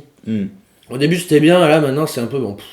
Ça feud avec Undertaker et Kane, là, j'ai les pouvoirs de Undertaker, là, j'ai les pouvoirs de Kane, et j'ai les pouvoirs du cul, on s'en branle. Bon, voilà, c'est... Le pouvoir du cul. Ok, Bray Wyatt qui a le pouvoir du cul, on va pas y passer parce qu'on n'a pas grand chose à dire là-dessus. Dernier point d'interrogation sur notre liste, il y a plein de gens qui en ont parlé. Cody Rhodes, on a un petit peu discuté de ça, je crois. Dolph Ziggler, moi je voulais le mettre, Dolph Ziggler. J'hésite un peu. C'est un peu comme Bray Wyatt, Ziggler, quoi. C'est du mid-card, ils ont super cash-in contre Alberto Del Rio. Après il se blesse, il est fragile aussi Ziggler, mais il est stale Dolph Ziggler par contre. Là. Le problème, alors moi je l'aurais pas mis dans ma liste, et je vais te dire pourquoi. Je vais te dire pourquoi tout de suite. Parce que Dolph Ziggler, il n'y a rien d'unique. C'est un très bon clone de Kurt Angle. Ouais, c'est l'enfant bâtard de Shawn Michaels de Kurt Angle. Dolph Ziggler, tu regardes dans toutes les grosses stars qu'ils ont eu récemment de WWE, qu'on aime ou qu'on n'aime pas Roman Reigns, il a un truc d'unique. Qu'on n'a pas vu avant. The Rock, on n'a pas vu avant. Steve Austin, pas vu avant. Daniel Bryan, ainsi de suite. Dolph Ziggler, c'est un clone. Pour moi, il a rien de qui. Est-ce que c'est le cow, comme on dit dans les jeux vidéo, pour les smarts? Oui, mais c'est tout ce que veulent les smarts. Un mec qui bump comme un taré, qui est très bon dans le ring, qui est pas mauvais au micro, mais il a rien de. C'est qui? C'est quoi? C'est le show stealer? Salut, Michael, il était déjà passé par là, quoi. Arrête, quoi. Moi je vois juste une copie, voilà. Et une très bonne copie. J'aime beaucoup Dolph Ziggler, le voir catcher, c'est toujours un plaisir. Mais je comprends que ce mec-là soit pas poussé, quoi. Plus que ça. Plus gros ratés ou le gâchis de la WWE, vous pouvez nous suivre sur Facebook, la fabuleuse histoire du catch américain, #FHCA sur Twitter, ou mon Twitter, @NorbertFeuillon, vous avez aussi YouTube et Mixcloud pour réagir. Donc, ta liste, je gardais un truc pour la fin. Ouais. Pour Papy Rabbi, on va parler de Bam Bam Bigelow en 1995. Bam Bam Bigelow qui, malgré... Alors, lui, c'est sa carrière complète, ça n'a jamais été une vedette, Bam Bam Bigelow. Ça n'a jamais été une star, que ce soit la NWA, la WCW ou la WWF, il avait tout pour être un monster heel de rêve. Quand il arrive en 93... Ouais, quand il arrive en 93, ils essayent de faire ce qu'ils peuvent. Parce qu'il est au Rumble, il bute le Big Boss Man. Il bute le Big Boss Man, il est en finale du King of the Ring en 93 aussi. Ah oui, mais il est pas à WrestleMania. À WrestleMania 9, il n'y est pas, non, moi je sais pas. C'est dommage quand même. C'est dommage, et bon bref, il a quand même quelques moments intéressants, Bam Bam Bigelow, puis après il le tourne face, et il a un problème avec la clique dans Bam Bam Bigelow. C'est ce qu'il dit. Mais eux ils disent que non, justement ils aimaient bien Bam Bam, parce qu'ils savaient que c'était un bon catcheur, donc ils n'avaient pas spécialement de problème. Après, prendre une place en main event en 95... Ouais, on lui a confié le main event de WrestleMania quand même. Et je pense que Nash et Michaels ils avaient un peu les glandes quand même. Donc peut-être qu'ils se sont un peu... On va pas reparler de 95, mais c'est quand même bien signe qu'il y avait besoin de pognon et que Lawrence Taylor mettre plus de fric que Michaels, que Nash, ah oui, ça, par contre, que Bret Hart. Et au final, pas tant que ça en plus, parce que le buy rate avait pas été bon. Mais oui, non, Bam Bam, c'est ridicule. Les mecs, ils m'ont fait faire la roue. Oui, quand il a tourné face après, alors pourquoi, je sais même plus comment ça s'est passé. C'est la corporation, ils lui ont jamais pardonné d'avoir perdu contre Lawrence Taylor. Ah, c'est ça. Il s'est fait humilier, il a fait d'où mais je fais la roue. D'où je fais la roue. La corporation de Ted DiBiase, un clan formidable avec Bam Bam, Tatanka, IRS et Nikolai Volkov et Kama, voilà. Et King Kong Bundy. Un clan qu'on voit très souvent dans les listes des meilleurs clans ever. Bam Bam Bigelow. Je comprends bien. Que dire sur le face turn de Bam Bam? Ils sont jamais vraiment remis, ils se cassent la WCW, mais il y a un trou entre les deux. Il va à ECW. Il va à l'ECW, autant pour moi. Et là, par contre, si ça a été une star de l'ECW, Bam Bam. Dans la triple threat avec Shane Douglas et Chris Candido, et 3 rebuts de WWE d'ailleurs. Ces matchs contre Taz. Ces matchs contre Taz sont excellents, sa feud avec Spike Dudley est super. À l'ECW, je retire ce que j'ai dit, c'était vraiment une star, il était poussé comme il fallait, quoi, Bam Bam, quoi. Paul Heyman, à un moment donné, bon, il est pas si con. Il est pas très con, il a peut-être des défauts, mais il est pas, c'est un gros menteur, mais il est pas con. Quand tu vois ce qu'il a réussi à faire à ECW avec son roster, c'était quand même pas loin du génie sur le coup. À faire un mec comme Van Damme, déjà c'est beau. Et Tommy Dreamer, Sandman, le Sandman, on va pas reparler. Mais... Bam Bam Bigelow, ça c'est pour moi du gros gâchis, j'adore. Et en parlant de Big Man, il y a Vader également, que je voulais couvrir, qui est sur le visuel de la fabuleuse histoire du catch américain pour ces 15 jours à venir. Vader, alors ça c'est terrible parce qu'on parle de vedette. Lui c'était le Monster Heel de la WCW, ancien champion. C'est lui qui donne la ceinture à Ric Flair à Starrcade. Dans un super match d'ailleurs que je conseille à tout le monde, Starrcade 93, Flair Vader. 94, pardon, Starrcade 94. 93, non, c'est 93. Je sais plus. C'est 94, c'est Hogan. C'est Hogan. Ah oui, c'est ça, donc c'est Starrcade 93. C'est le main event Hogan Beefcake de Starrcade 93. Oui. Ah oui, d'accord. C'est le Zodiac. Non, c'est pas le Zodiac, c'est. Attends, parce que c'est pas Ed Leslie. C'est Ed Leslie? Bootyman, peut-être Ed Leslie, je sais pas. Mais... Le Butcher. C'est le Butcher. Le Butcher. Non, le Butcher. Non, le Butcher. Butcher. Marc, on dit le... On dit la poutine. La poutine. Alors, excusez-moi, ceux qui sont habitués du CL-Pod de longue date, je suis toujours malade des jours de podcast et ça ne fait pas exception aujourd'hui. Non, je suis toujours malade tout court. Ouais, Vader. Alors, ouais, Vader. Gros buzz quand il arrive quand même. Bah oui, tu m'étonnes. Gros buzz, le plus gros heel de la WCW qui vient à la WWE. Et qui défonce Gorilla Il Monsoon. défonce Gorilla Monsoon. Il se fait suspendre hyper bien. Trop cool. Et il affronte Michael, super feud, super match. Ouais, mais Michael, il est pas content. Hein. Mais oui, j'aime bien ce match, moi, Parce qu'il rate le spot. Hein. C'est vrai qu'il rate le spot. Et Michael, c'est toujours aussi pro, qui crache dessus limite. T'as un gros con de merde, la bouge. Quel con ce Michael. C'est chaud. Vader, donc, qui a un push main eventer, championnat mondial, et après, bah non. Il a un autre match de championnat contre Taker à Calgary Stampede. Ouais. Super match. Super. Et puis après, il erre dans le mid-card en fait. Oui. Et on sait pas ce qui s'est passé. Vader qui aurait pu être un des plus gros heels de l'histoire de la WWE, il avait du talent, il était menaçant, il était dangereux, avec Cornette c'était super. Et bah non, finalement quoi, rien. Ouais, ça c'est incompréhensible. Oui, ça fait partie des trucs où tu fais, pourquoi Léon est trop cool quoi, déjà il s'appelle Léon. Déjà c'est cool de s'appeler Léon. Et... Il est trop gentil en plus le mec. Oui. Il est trop mignon. Dans Wrestling with Shadows quoi, ouais. Tu vois pas. Oui non mais moi c'était quoi qui a il a fait des études. Ouais, il est un truc de commerce je crois. Ouais, voilà, ouais, j'ai fait des études machin et après tu le vois tout stiff dans le ring là, il bute tout le monde, il est tout gentil Léon. Je vous conseille de regarder son match contre un de mes catcheurs préférés, Stan Hansen, où Stan Hansen donne un coup de poing à Vader et l'œil de Vader sort de son orbite. Ça c'était un tough guy, un legit badass Vader. Ah oui. Il avait tout pour plaire à Vince en plus quoi ce mec là. Bah oui, un gros tas de merde qui est bon dans le ring. Et tu demandes quoi de plus? Avec il est over, super gimmick. Bah non. Non, il s'est rien passé. Ça c'est un gros regret pour moi Vader à la WWE. Il aurait dû être champion. Oui, à la place de Sid, franchement. Parce qu'après à la All Japan ils se sont pas trompés. Quand Vader il est arrivé, il a monté direct dans les cartes. En tout cas, c'est vrai que ça vaut mieux qu'un catcheur comme Sid ou comme Ahmed Johnson. En tout cas, Vader à la même époque, sans aucun problème. On est pour les gens qui jouent à EWR, sans doute à du Warcraft de 85 à l'époque en 95 pour Vader. Malheureusement, rien n'y a fait. On va parler de Bill Goldberg. En 2003 à la WWE, ce qui aurait dû être la plus grosse arrivée de l'histoire de la WWE, et ben non. Ils lui mettent une perruque en deuxième semaine, je crois. Ils lui mettent une perruque ? Ah, il y a un segment backstage avec Goldust qui lui met sa perruque. Ah oui, d'accord. Ouais. Et voilà. En fait, si tu veux, et en plus, il fait rien, toi. Ouais. Il regarde juste, il enlève et il fait bon, me fais plus jamais ça, s'il te plaît. Je suis pas un rigolo, quoi. Non, là, logiquement, il doit le buter. Il doit le défoncer. Voilà, Mais encore une fois, mais ça, c'est juste Vince McMahon. Tiens, tu viens chez nous. T'es une star que j'ai. Tu vas manger un peu de merde avant le. Ah, tu vas voir. L'Elimination Chamber 2003. Parle-nous un petit peu de l'Elimination Chamber 2003. C'est un des plus grands scandales de ces 15 dernières années. Parce qu'il faut resituer quand même Goldberg, qui était la plus grosse star de la WCW pendant 2 ans, n'était pas là pour l'invasion. Il est arrivé après, comme on l'a dit tout à l'heure, les Hogan, les Flair, voilà. Et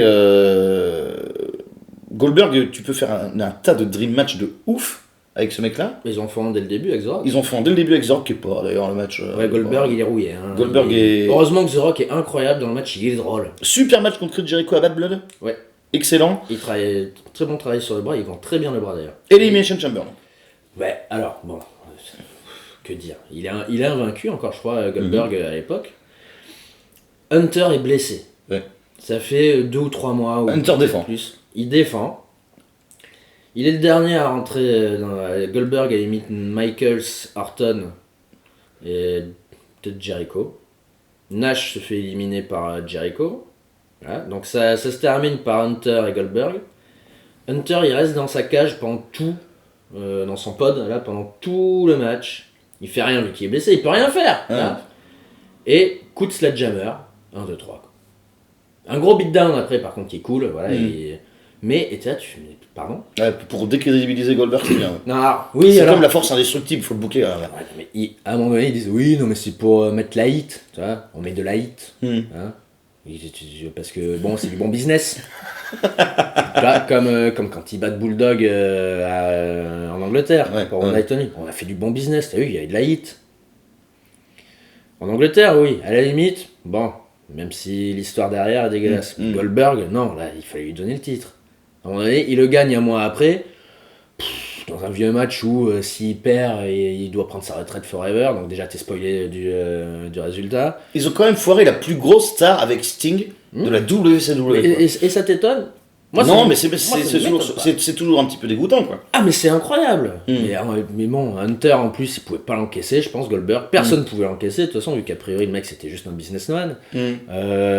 Quand il gagne le titre, en plus, Hunter, il se dégage, je crois, 1 seconde après avoir perdu. Il y a le compte 2-3, et Hunter, il se dégage quand même un petit peu après. Tu fais, mais vent, quoi. Et le mec, il perd son titre 2 mois après dans un triple threat entre Kane et Hunter. Avec Kane aussi, oulala. Armageddon, et le mec, il a un règne de 2 mois. Après, il a sa feud contre Lesnar. Les deux s'en vont. Match horrible, horrible match. Le fameux match. Mais je sais pas s'il est si mauvais que ça, mais tout le monde chie tellement dessus. Dans le même ring, t'as Cam Austin, Lesnar et Goldberg, merde. Mais oui. Et les gens, ils savent qu'il y en a deux, les deux s'en vont, donc ils chantent pour Austin, quoi. C'est terrible. Goldberg, oui, non, ils auraient pu se faire une thune beaucoup plus grosse que ça, mais bon, ils préfèrent travailler leur ego, faire de l'ego training et se branler la queue en disant tiens, t'as vu, t'étais chez WCW avant, ici tu vas jobber. Voilà. On a assez de thunes, on s'en fout, c'est bon. Comme Sting, quand il arrive cette année, qui perd contre Hunter, vraiment, vous êtes encore obligé de montrer que c'est la WWF qui a gagné les Monday Night Wars 15 ans après, vous n'êtes pas assez gargarisé là-dessus, à réécrire l'histoire autant que vous voulez. Arrêtez les gars, c'est bon, faites pitié maintenant. Mohamed Hassan. Pas d'accord. Pas d'accord. Pourquoi? Parce que Momo, il voulait plus catcher de toute façon. J'étais un gros marque de Mohamed Hassan. On était. Ah ouais, c'est incroyable Mohamed Hassan. Super thème d'ailleurs. WrestleMania 21, super thème Mohamed Hassan. WrestleMania 21, quel moment? Ouais. Avec Hogan qui vient de buter, c'est la seule fois où j'étais content de voir Hogan faire le vrai américain. C'était quand même edgy pour l'époque. Pour les États-Unis, qui n'est pas un pays d'ouverture d'esprit religieuse, voir Mohamed Hassan lever les bras au ciel devant le ring avant d'entrer, de faire semblant de trancher la gorge de son adversaire avant la camel clutch. C'est génial, c'était super. Il a pas eu de chance. C'est pas de la faute de WWE, mais quand même c'est du gâchis dans la mesure où malheureusement les attentats de Londres sont tombés pile poil le jour de la diffusion de Sean Daivari qui se fait porter en martyr par des mecs en masque. Les druides. C'est pas les druides. Non, c'était des mecs un peu habillés en terroristes en fait. Ah ouais. Qui sont après que l'Undertaker a mis un tombstone à Daivari, il y a un beatdown sur Daivari. C'est des mecs habillés en terroristes qui viennent porter Coach Daivari en martyr, et ça l'a pas fait du tout. Ils ont été obligés de tuer le personnage de Mohamed Hassan, et puis ils ont pas fait son mort d'ailleurs, avec une last ride depuis la Gorilla depuis l'entrée, je crois, du pay-per-view, c'était Great American Bash, à travers des tables, enfin je sais pas trop comment ils l'ont défoncé. Voilà, c'est quand même du gâchis quoi. Ils voulaient plus catcher. Non, il voulait faire de l'acting. Mais il s'est barré fâché quand même, Mohamed Hassan. Et il a dû se barrer fâché, mais il a dû se barrer et il s'est dit, tiens, je vais aller à Hollywood pour faire l'acteur. Il voulait faire acteur, il était pas fan de catch, lui à la base, ce qu'il voulait faire c'était acteur. Et c'est du gâchis parce qu'ils ont fait des super trucs avec lui. Toutes les fois où il a affronté Shelton Benjamin pour le titre intercontinental, il s'est fait avoir par des technicalités. Son personnage, c'est que c'était un maghrébin, un américain maghrébin, paranoïaque, après les attentats du 11 septembre 2001. Et qui pensait que tout le monde lui en voulait en fait. C'était ça son gimmick. Et à chaque fois il perdait sur les technicalités, l'arbitre voyait pas le pied dans les cordes, des trucs comme ça. Et c'était super bien mené. C'était hyper bien et... Il était peut-être pas aussi parano que ça. Aux États-Unis peut-être. Et c'était ça qui était hyper intéressant justement. Comme tous les heels qui sont hyper intéressants, c'est qu'il y a une part de vérité dans ce qu'ils disent. CM Punk, dont on a parlé la semaine dernière, Jericho en 2008 contre Michaels, il a raison en plus, et Hassan il a raison. À un moment donné, moi je suis américain aussi les gars. Je suis tout autant américain que vous, et pourtant vous me regardez mal, qu'est-ce que j'ai fait quoi. C'est génial, c'est un super gimmick, c'est un super gimmick. Comme Kerwin White, moi j'aimais bien aussi. Ah mais gros raciste Kerwin White. Oui, mais j'aimais bien, c'était If it ain't white, it ain't right. Ça c'est quand même, c'est incroyable. C'est normal que c'est pas fonctionné. Quand tu y réfléchis 2 secondes, c'est incroyable ce gimmick. Ça va très loin. Ça va trop loin. Ça va beaucoup trop loin. Avec Dolph Ziggler qui était son caddie d'ailleurs, pour la petite anecdote. Mais Momo, il aurait pu avoir un règne au moins. Le champion intercontinental ? Champion US, ça aurait été trop bien. Ça aurait été super, hein. En effet. Avant de passer à Papy Rabbi, mon dernier point, je tiens à le souligner, c'est la Divas Revolution. C'est très récent, ça. Ça, c'est bien du gâchis.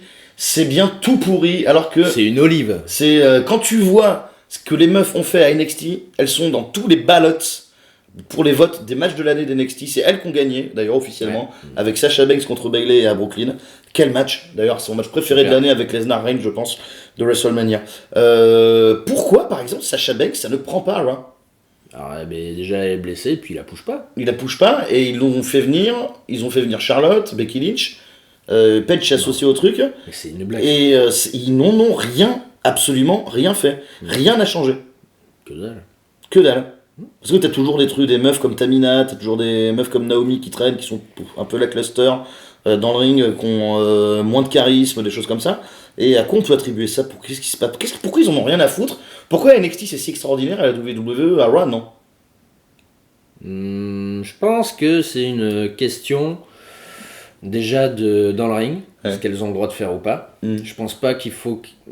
je pense qu'elles ont pas spécialement le droit non plus de faire trop d'ombre à ces messieurs, de faire un match 4,5 comme elles font à NXT.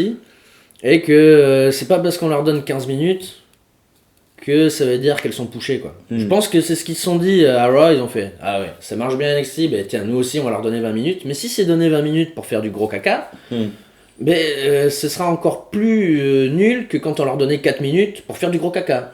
Voilà, en fait ils ont doublé ou triplé le temps de gros caca. Et puis toutes ces histoires de face turn, de heel turn entre Paige et Charlotte, j'ai rien compris. C'est invraisemblable. J'ai pas suivi, et ce que j'ai lu, je comprenais pas. Le truc avec Reed Flair, là, où elles ont mis son frère, là...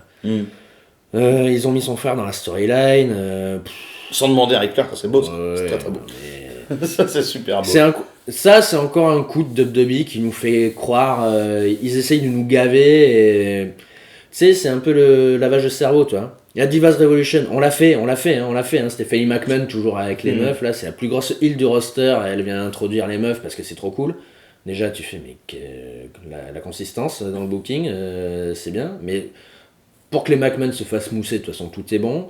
Et au final, on voit bien que, encore une fois, c'est un grand fuck à la gueule du public. Et il faut pas s'étonner après si les foules, elles sont endormies pendant le Raw. On a regardé 20 minutes tout à l'heure, c'est à chier par terre.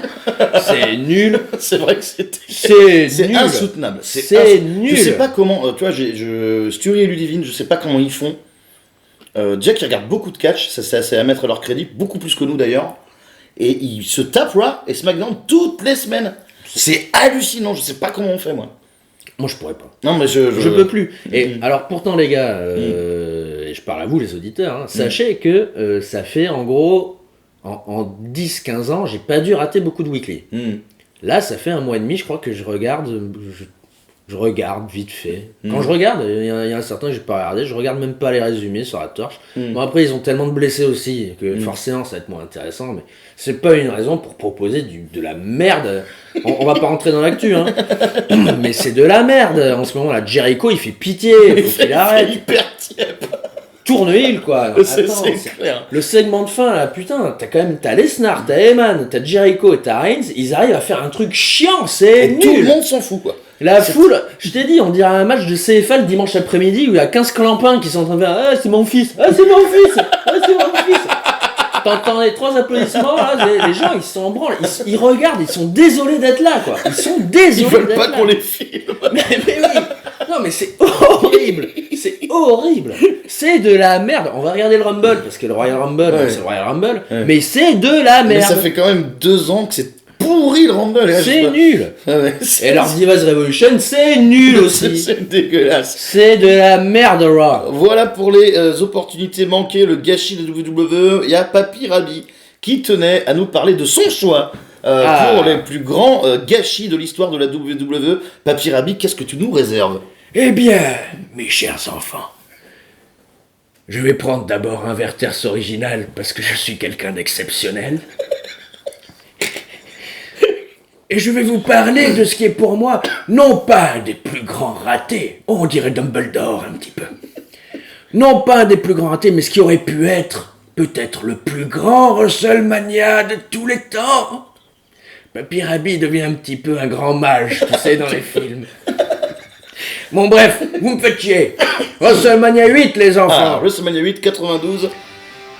Champion. Ric Flair, non, je sais plus. Oui, Ric Flair. Ric Flair, Champion de oui. continental, Roddy Piper. Oui. Et le titre par équipe n'est pas défendu. Incroyable. Voyons voir, dis-nous la carte, tiens, de WrestleMania 8, les matchs principaux. Dis-nous juste les matchs principaux. Alors, pour le championnat, on a Ric Flair contre Randy Savage, qui est un de mes 3 matchs de WrestleMania préférés. Oui. J'adore, je suis un gros marque de Ric Flair, j'adore ce match. On a Hogan C dans Main Event. Oui. Bret Hart contre Roddy Piper. Oui. Et en opener, c'est Michaels contre le Matador, il me semble. Oui. J'ai oublié un match. Ah oui, j'ai oublié l'Undertaker contre Jake the Snake Roberts. Voilà. Mm. Bon, Oui. c'est pas mal. C'est bien, c'est bien. C'est pas mal. Oui. C'est honnête.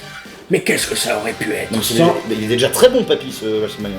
Eh bien, écoute-moi, ça aurait pu être encore mieux, et je t'assure que c'était tout pour être la meilleure carte ever. Oui. Écoute bien les feuds que nous avions fin 1991, début 1992. Nous avions Marty Jannetty contre Shawn Michaels, Et juste après le Barbershop. juste après. Ça, c'est début 92, Michaels tourne heel. Ça, on aurait dû l'avoir en WrestleMania 8, tu crois? Oui. Eh bien non, ce compte Jannetty, viré. Imagine, alors là, bien évidemment, je ne vous parle pas de ce qu'aurait dû faire WWE. Hein. Il peut vrai, à un moment donné, le mec, il est bourré, il est drogué, bon, mais t'es viré. Hein. Mais imaginez, juste un instant, WrestleMania 8, Shawn Michaels, Marty Jannetty. C'est pas mal. Oui. Surtout que tous leurs matchs sont super. La feud Macho Man, Randy Savage, Jake Roberts. Tuesday in Texas. Notre Tuesday in Texas. Regardez-le, Oui. extraordinaire. Tu crois qu'ils s'affronteraient parfois à WrestleMania? Non, pourquoi? J'en sais rien, moi. Mais ça, on aurait dû le mettre à WrestleMania 8 aussi. Donc, nous avons Shawn Michaels contre Marty Jannetty, Jake Roberts contre Macho Man. Déjà, Mais Macho Flair, c'est bien, et Taker, Jack, c'est bien aussi. c'est pas mal, mais ça c'est mieux. On garde Piper Brett parce que c'est super. Imagine si on avait eu pas ces putains de politics à la con. Le match, le main event, c'était quoi? Hogan Sid. Mais logiquement, c'était quoi? Hogan Flair. Eh oui, mon ami, alors Oui. Hogan Flair, main event de WrestleMania. Incroyable. C'est pas de la gueule. Dream Match, ben, comme l'invasion, enfoiré. 92, ça a de la gueule quand même. Oui. C'est quand même Bah, mieux. c'est les 2 plus grands catcheurs de l'époque. Mais ben alors. Oui. Bon, eh ben tu mets ça en plus en main event. Oui. Et j'ai oublié le match par équipe. Tu fais la Legion of Doom contre Money Inc. SummerSlam 92. Me dis pas que si tu fais un WrestleMania 8 comme ça, avec, je répète, Legion of Doom Money Inc. pour le titre intercontinental. Non, par équipe, Papy. Non, parce que je le mets titre intercontinental par équipe. Pour le titre par équipe, je fais Piper Brett. Dans l'undercard, ouais, tu fous Taker Sid, pour déconner, tu vois. Tu peux faire tourner Taker avec Sid. Il tourne face quand même, tu vois. Ah ouais. Bon, t'en fous. Tu fous Jannetty Michaels, Macho Jake et Hogan Flair.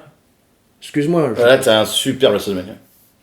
Pour moi, c'est le plus grand de tous les ratés. Et maintenant, vous ne le voyez pas, mais je m'en vais dans un nuage de fumée. Merci à Papy Rabi, en tout cas, d'être venu. Il est sympa. Il est sympa, ton grand-père, hein, quand même. Ah ouais, il est quand même plutôt. C'est il est vrai, quand même plutôt cool. ça va. C'est lui qui t'a fait découvrir le catch, hein, Oui. d'ailleurs. Merci, Papy. Merci, Papy Rabi. C'est fini, on va juste faire le Rumble arrive. On avait lancé un sujet de discussion. On va aller vite, je crois qu'on est à près d'1h30 d'émission. Vous en avez plein les couilles de nous.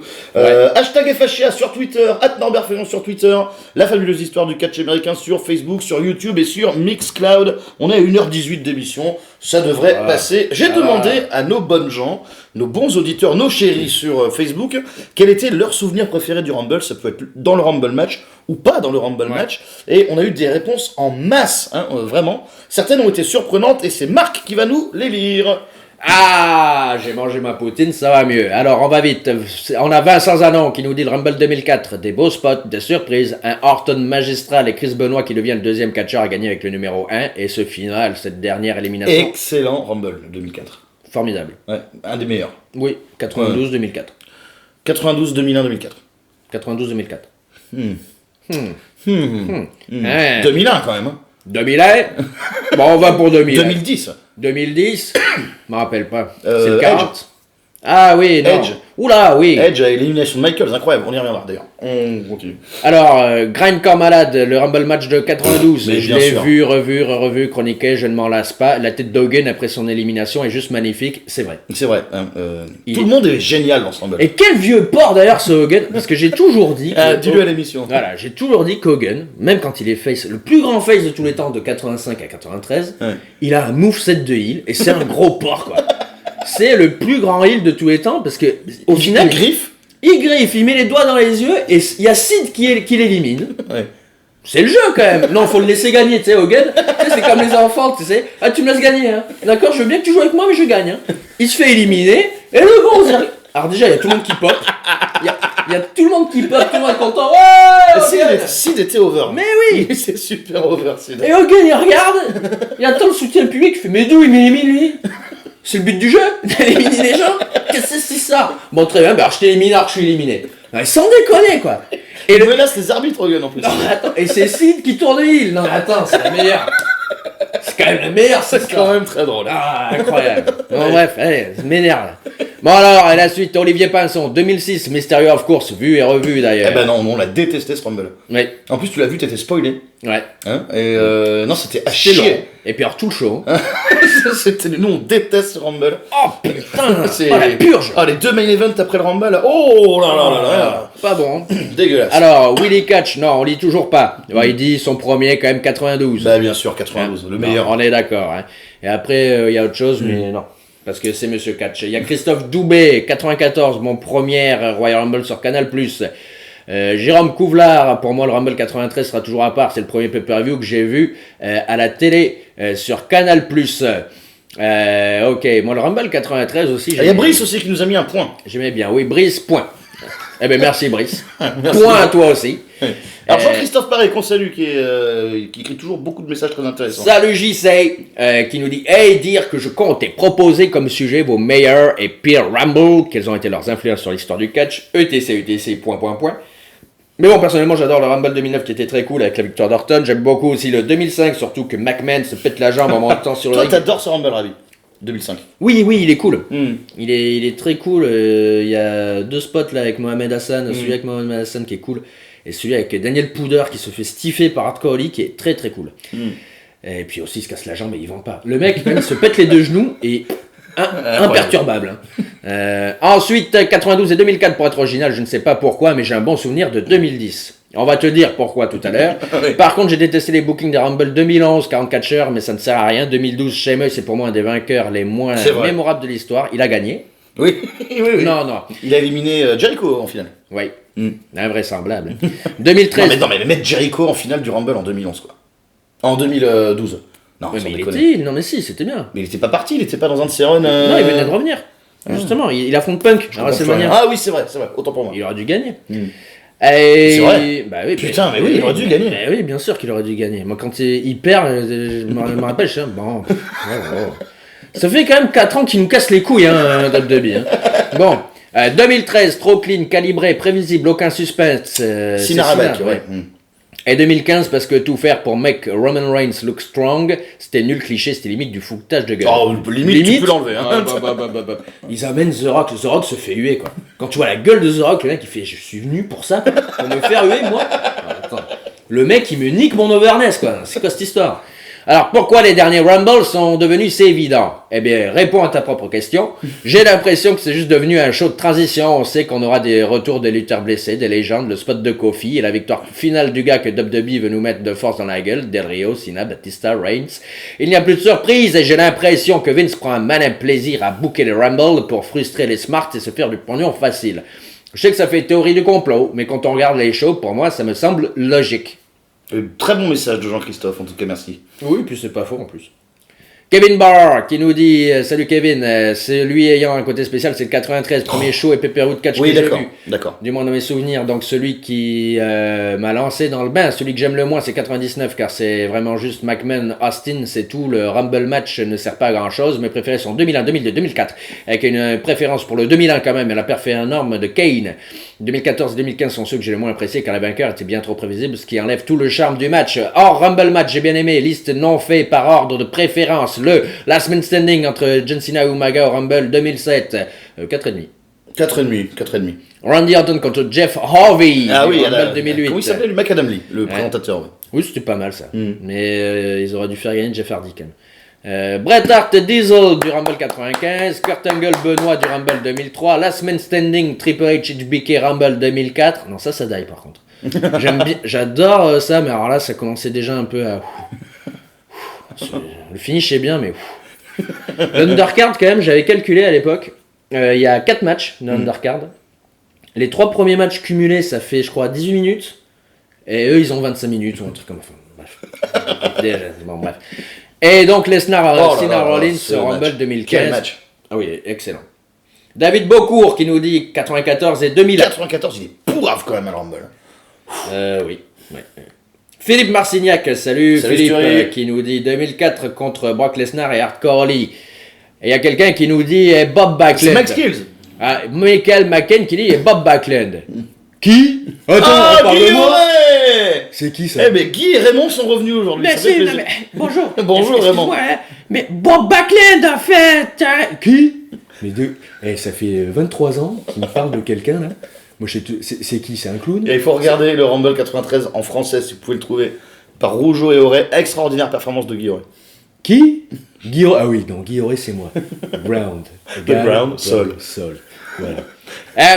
Par contre, ça redevient le cirque cette émission. Eloi Eric 96 avec le Taker masqué, match contre Bret the Hitman Hart. J'aime pas ce match moi. Et moi non plus, c'est long. Sébastien Hernandez 93 en VF avec Guy Auré. Ouais, oui, Guy Auré qui se fout de la gueule de Bob Backlund. Mais alors, on me parle de ce mec, mais c'est un clown. Je sais pas qui c'est. Sangoku Shishi 93 car c'est ma première VHS que j'ai reçue pour mon anniversaire. Non, c'est fou ça. 93, ça marche un maximum. Hein. Mais c'est parce que le magazine de la WWF vendait des cassettes. Oui. Et il y avait le Rumble. Alors forcément, je crois que c'est celui qui s'est le plus vendu, le Rumble. Moi, j'avais pas de magnétoscope. J'étais bien dégoûté. Alex Meneghini, le Rumble 2001 et 2011. Romain Attard, 2006 pour le contexte de l'arène, le vainqueur et puis le dépucelage de mon marquisme. Georges Coquel, le Giorgio, qui nous dit « J'aurais tendance à dire le Rumble 94 pour le cultissime heel turn d'Owen Hart lors du match par équipe, mais sinon pour le match du Rumble, la version 2001 avec l'arrivée des armes hardcore sur le ring, et ça c'était sacrément fun. Mfun, monsieur Fun, c'est moi. Mfun.com. Mfun.com, j'ai marqué comme un dingue ce jour-là. Dit-il. Sébastien Hernandez qui nous dit « J'ai quand même l'impression que le old school fait davantage réagir vos auditeurs. Je dis ça, je dis rien, hein. » Bah oui, c'est pour ça qu'on parle de old school. Enfin, c'est vrai que CM Punk, bon, on en a parlé, mais faut aussi parler de ce qui marque l'histoire. Notre nom d'émission, enfin le vôtre, c'est l'histoire. Ah, c'est ça, c'est ça. Bon, mais merci quand même. Et Maxibul qui nous dit, je dirais la victoire de Edge en 2010, celle de Ray en 2006, celle de Benoît en 2004, c'est qui, bien sûr, et celle de Marc Blondin en 2016, parce que je vous annonce ce soir, présentement, que je serai dans le Royal Rumble ce dimanche avec ma poutine. Mais bonne chance Marc, merci d'avoir lu les mails. Ton moment préféré, les 2 moments préférés dans l'histoire du Rumble. T'en dis un, j'en dis un, t'en dis un, j'en dis un. D'accord, alors préféré, on y a pensé tout à l'heure, je pense qu'il y en a beaucoup, mais ça fait partie des préférés. Fin du Rumble match 2007, personne n'en parle d'ailleurs. Undertaker, Shawn Michaels, ils font 8 minutes, ils font un match. C'est hyper bien.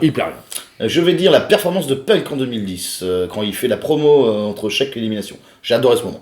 Presque parce que je suis un Marc, voilà. Et Rumble 2004. Rumble 2004 ? Oh oui, Benoît. Tout le Rumble est hyper bien. Il est trop bien booké avec Mick Foley qui vient pour buter Orton. Tout est foutu à la perfection. C'est qui ? C'est Nunzio qui se prend du spire ? Voilà, c'est Goldberg qui se fait éliminer par Brock Lesnar, qui se fait emmerder par Brock Lesnar, Kurt Angle l'élimine, enfin, en plus il y a un roster incroyable, il y a Van Damme, Angle, Goldberg, Jericho, Big Show quand même à l'époque, Mick Foley, Orton, Guerrero il y est ? Non, il affronte Chavo en undercard. Bon bref, il y a un roster incroyable, un des meilleurs depuis les suites 92 d'ailleurs, parce que le roster du 92 aussi, ça va bien trop loin. C'est chaud. Et puis bon, la victoire de Benoît, oui en fait on s'en rappelle, c'était une blague. Mais oui. Moi justement, mon autre moment préféré c'est Benoît Angle du Rumble 2003. Meilleur match avec, moi je vais être Brett Diesel en 2 et en 1 comme Benoît, Benoît Engel, un match 5 étoiles, un des matchs que je préfère de tous les temps. Ah, c'est une clinique. Extraordinaire. C'est tout ce qu'il faut faire. En plus, on se doutait bien que Engel allait gagner, on savait qu'il allait avoir Lesnar et tout le bordel. Mais ils ont réussi à nous faire douter quand même avec les crossface, incroyable. Regardez ce match, c'est une clinique. La question, qui tue? Ah, je l'ai pas dit en plus, j'ai pas deviné cette semaine. Je ne sais vraiment pas, les amis. tu mettras une musique inquiétante? Ouais, j'ai essayé de mettre une musique inquiétante. Tu sais, comme Thierry Ardisson, il faisait ça. C'est plus Mylène Farmer que tu viens de faire. Rabbi Mentor. Oui. Qui va gagner le Royal Rumble cette année?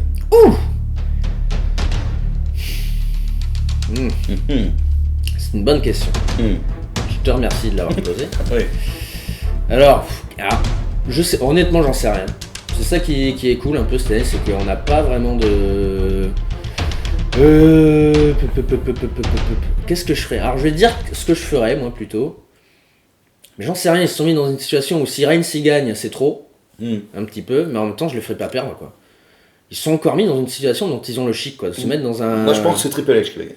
Toi tu dis Triple H mais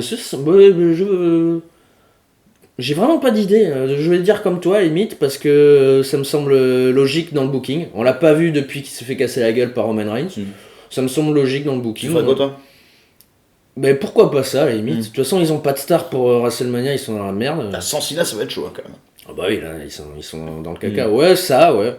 Parce que mais qui d'autre? Le problème c'est tu mets la ceinture sur Owens. Qu'est-ce qu'ils vont faire à WrestleMania? Qu'est-ce qu'ils vont faire? Il manque Cena, il manque Orton, il manque Rollins. S'ils font Lesnar Wyatt, ça par contre ça m'attire pas du tout. Pas une demi-seconde. Oui, Reigns Triple H, ça semble logique qu'à un moment donné ça arrive. Il y avait Rock Triple H dans les talks aussi. Ouais, non mais ça suffit aussi. À un moment donné, c'était bien en 2000 quoi.